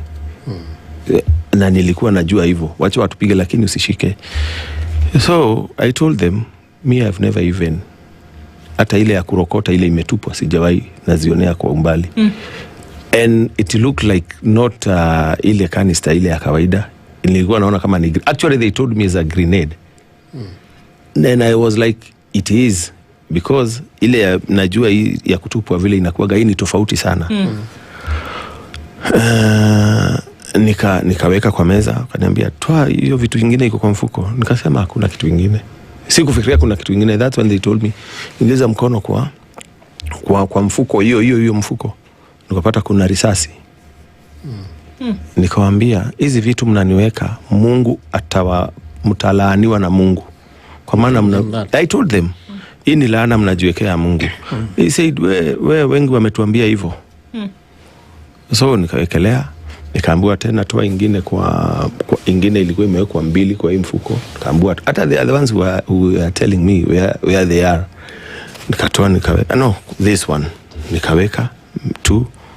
Then na hii ingine ni kuenda kuweka, nikatoa karatasi ya black. Hiyo wewe ni wa Mungiki. Kumbe ni wa Mungiki, unabeba unavuta tumbaku. Nikamwambia mimi I've never even hata sigara sijawahi vuta. Wacha bangi sijawahi vuta. Wakati nilifungua rolls of bang, I think ni rolls of bangi, kaziwekelea hapo. Mimi nikamwambia mimi sijawahi vuta hata sigara. Wewe usijali. Then wakaandika vitu. They told me to sign hiyo karatasi. Nikauliza sasa na sign ya nini? Na hizi vitu mnaona ndio mmeandika hapo. They said we sign. The other guy ndio tena akanigonga pande ya nyuma, this side down. Then nikaweka signature tu. What were you signing? Hizo vitu things are yours. I think so, because niliambiwa tu sign hapa. Nikaweka sign. Tukatoka. Wakaenda. So this is still at Isinya, the police station? Now it's Isinya police station. Kwa karum kako kando tu ukiingia unakaonea kwa umbali. Wakaanza kuulizana tunaandika nani kama witness. Wengine wanasema pana put fulani, call fulani, put fulani. Wanasema na majina, mmoja akakubali. Those other guys refused. Akasema sasa what are we doing? Then they were asking themselves. Okay. Nikiwa tu hapo. Then the other guy said basi weka fulani, let me talk to fulani. Akawekwa, katoka huko na simu, akasema ya weka. Then my name followed their names. Nikaambiwa ni sign against my name. So it was your name. So there was no mistaken identity here. No, they have my ID. Anaangalia kwa ID yangu. Wako na my ID, so anaangalia kutoka kwa ID. All right. Then tukakaa. Nikachukuliwa nikapelekwa kwa another room. That's when I found I think nikaona kukakaa a gentleman came. Nilisikia akisema huko, mimi unajua hata nilikuwa nimelala. So huyo jamaa akaingia. They came, wakaniambia andika hii statement. Mimi vile kumeenda. Nikaandika. Then nikararuliwa. Nikaambiwa ondoa hii maneno toa hii maneno ya Gachagua na Medho. Juu nilikuwa I was told andika vile kumeendelea. So nikauliza you want me to write what? Andika hiyo maneno ulikuwa unasema ya dada yako ni mgonjwa na nini na masaa ile ulichukuliwa. So that's what I did. Because sikutaka tena kitu itafanya tena niambiwe rudi kwa gari. I don't know I was not sure where they will take me. Nikasign, nikaandika hizo makaratasi, nikaandika, si ulisema kitu fulani naongeza. Hata ukiona hiyo statement niliandika kulingana na vile nimeambiwa. Then nikakaa wale waka left. They went. I don't know where they went. So we were back with I was left with I came to realize that the person whom I was left with is I think DCIO or something and his officers. Tukakaka hapo, they questioned me, they interrogated me, umetolewa wapi, nini. Nikawaambia. They were like, but hakuna kitu walikuwa nasema. Kaniambia wacha tukupeleke kwa cell. This is around what time? 1 a.m. or? Ishapita hata 1. Lakini kwa ile statement niliambiwa niandike 1. But ilikuwa hatukukaa sana, hata sikulala, ikakuwa morning. So it was around 4-ish hapo, 4-ish, 4-5 hapo. Then after like 2 hours, I was called in the same office now. So hiyo nimepigwa mapicha tena. Nikauliza picha ni za nini? Nikaambiwa pana, lazima tuchukue. They said it's okay. Nikakaa hapo, nikaulizwa mambo. By that time hakuna mtu anajua kwenye niko. I was like anything can happen na watu wasijue. So at this time they've left. Do you have your phone, your ID and the keys that you had in your phone? Seen anything. Okay. Seen anything. That's when we tukakaa nikaambiwa tena niandike statement ingine. Sasa na hawa nikaandika almost the same na ile ndio isi kuna shida. So now this statement that you're writing no longer has anything to do with the individuals who were previously mentioned. This statement now you're writing is about the things that were allegedly found on your person. So now you're writing a statement about 2 guns, a grenade, rolls of bang that were found on you. This is what you're writing a statement about. Not 2 guns. Bullets. Okay. Bullets, yeah. Okay. So now these individuals and their story, that one has gone. Now you're writing about ammunition, essentially, that was found on you. That's the statement you're writing. And what are you saying? I introduced myself. Then I said I was abducted from around Rironi, Kijabi, and since they were the guys that abducted me told me to write about my sister, not to put Rigathi Gachagua and Medhu names in my statement. Niliongea tu hiyo about where they abducted me from and kwenye nilizungushwa and about my sister's health. That is the statement that niliandika. Niyo nilirudia kwa the other one. Now after that I don't know, mmoja alichukua went and informed, I don't know who exactly, but someone went and informed our people, or I was struck, I don't know. That's when I heard they were saying like utaka itakuwa Monday, but all of a sudden kasikia watu wana shout Stanley outside. Then nikahamishwa from that office to another one. So this is that 4 a.m. or now it's around mchana. Ishakuwa asubuhi, nimkiwa tuko hiyo ofisi, imekuwa asubuhi, tumekaa saa ni around saa 6 ya mchana. Wow. The following day. The following day, yes. Okay.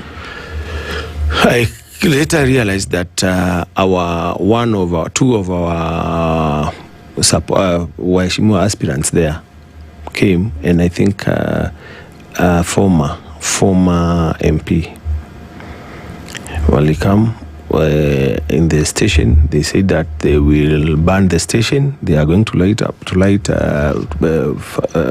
kwa street uko Isinya moto kwa barabara. And they were shouting then all of a sudden station ikajaa watu. That's when I was told, hapana, wacha tumpeleke, let's take him, wacha tumpeleke kotini. And that's how I was taken to Kajiado court. Sasa nikaona baadaye sasa sijafungwa huko, sikuteswa. In fact sikuteswa kwa hiyo police station. So you haven't eaten, you haven't slept. Did they give you anything? They offered me tea and mayai na vitu ile nitataka. Okay. But I declined. I declined. Sijakula anything. I was taken to court. Nikaona nikiwa kwa gari, msafara kubwa sana ya magari kubwa, people washakuja. We were taken to the court. On what charge? I was charged with tear gas, possession of these firearms, and bank, I think sijui banki. 3 counts. They were telling me, kwa ile statement niliambiwa, walikuwa wananiambia kuna gari iliibiwa on Monday, sijui ya Easter Monday, and I was the one ambaye alikuwa ameiba hiyo gari Kitengela. Mimi sijakanyanga Kitengela for the zaidi ya mwaka. So I was like, wataangalia location ya simu zangu waone kama iko, but kwa ile nini haiku, hizo vitu hazikuwekwa. Nikaambiwa sijui mtu fulani aliuliwa wapi Muhindi, so many things that walikuwa wananiambia. But kwa charges iliwekwa the three counts. My advocates wakaanza kuchallenge jurisdiction ya nilishikiwa Rirone and how can I be charged in Kajiado. So huyo judge akasema he will give a ruling on 15th, which is tomorrow. No. Oh, which was last week on Wednesday. Last Sorry, week on Wednesday, right. Okay. I think on Tuesday. On whether I'm supposed to be charged in Kajiado or Kiambu. So I was given a cash bill of 100,000. Nikatoka. I went home. Nikaka 15th, I went back. When I went there to Kajiado, yes. I found another judge. We were told that the magistrate who was with my case had been promoted. She's now a judge. So someone was holding brief on her behalf. Huyo judge akakuja akatusomea, and she said, Mimi, I will read what the magistrate who was with, in this case, who was the one you were with last time, venye ameandika. Nikasomewa, and she released me. She discharged me na akasema haifai kupelekwa Kajiado. When I was after she delivered that ruling, nikienda kutoka around 10, nilienda kutoka, nikaambiwa tena I'm supposed to go back to Isinya police station by an officer who took me there now, an officer from Isinya, a DCI from Isinya. Nikasema how? Si ruling imetoka imesema hivi na hivi. Akasema hapana, lazima uende police station. So me I went polepole, juu nilikuwa naenda kutoka, nikarudi polepole. By that time wamekuwa tena wengi. Nikaona wanataka kunishika. Kuna masubaru, kuna gari za polisi zimekuja huko. Watu wangu wananiambia, so I was no. Hiyo tena ni vibaya, ni ile wanataka kuni-rearrest. I went back polepole. Wakaona nataka kuingia kwa koti. Wakanivuta nyuma. And I shouted. So at this time, Stanley, you are acting alone, or you have a lawyer, you have somebody? I have lawyers. I have several lawyers. Okay. But now walikuwa wanafuatana na ile nini written ruling. Yeah, the ruling. So nikakimbia nikaingia kwa koti. Nikashout. Judge, kila mtu kwa koti alisimama. Nikasema, how can you want to arrest me in the presence of court? Sheria haijaruhusu. Then wakati walinivuta, I shouted. So kila mtu akasimama kotini. Judge asked, what is wrong? What is happening? Nikamwambia, they are trying to arrest me in the presence of court and I've been discharged. Okay. Then she told me, come and sit here. And she said, akawasomea sheria, ufai not only in courtroom but in the presence area ya koti ufai kushika mtu. Then she asked for the senior most police officer who was there, a uniformed police officer.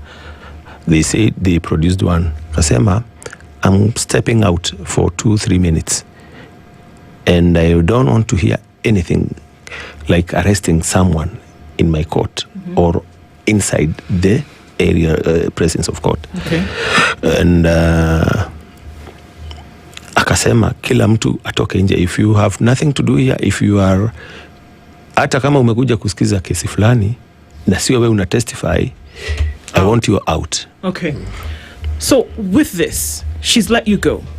Essentially, the charges have been dropped. You're allowed to go home. In about, because our time has come to an end now, what did all of this mean? You've gone through hours and hours of this journey. They asked you to implicate somebody. You refused to do that. They've asked you to write a statement about ammunition, which you didn't have. So what was, for you, in a very brief moment, the point of all of this? Yeah, it was like they wanted now to take me and kill me. That was my thinking at that particular time. And when you think about it now, would there be any reason why they would come for you? Sorry? Any reason why they would come for you? You know, at that time, my sister, I was also confused. But they later arrested me because I stayed in the court since 10 up to around 5 when the judge left. Then they arrested you when she left? When she left, lazima ningetoka koti. That's when you saw watu wakisema hapana mwezi kumshika kwa koti nini, but court ilikuwa lazima ifungwe. So I was arrested, taken to Isinya. Then from Isinya, I don't know, Kiserian, Ngong, Wapi, up to Limuru. When I was taken to Limuru, I spent night there. Following day, I was taken to court at around 11. After that, we were told tuletwe tena kesho asubuhi. So I was to sleep again in Limuru court. Okay. But tukapata cash bail. Nikatoka. And I was told nikuje following day. Since me I'm innocent, na nilikuwa najua ndani yangu I knew I'm not mimi si wa koti, mimi si wa polisi kwa maana niliachiliwa na koti hiku ni huku. Sikuwa nimetake plea. So following day nilijipeleka very early in the morning. Nikakula plea na nikapewa sasa bond nyingine ya 100. So I'm out on board. Okay. Right now. Obviously, this is not the end of this, and there's still a lot going on. Of course, still many questions lingering in terms of as to why you, and perhaps we'll then be able to get to the other end of this when we have more time to do this. But it leaves us on a bit of a cliffhanger this morning because we're still asking questions as to why and what. But time doesn't allow us to go further than this. And for the time that's so far, thank you. We'd like to, of course, then be able to get the end of it. Stanley Kimura, of course, of the DCP party, and the many things that are afoot here. But thank you for being in the Situation Room this morning. Overshot our time. And thank you for all of you being part of this program today. We look into more details of these things. Be aware. Asante sana. Good morning. Thank you very much. For having me too. The latest news from around 94.4 Spice FM.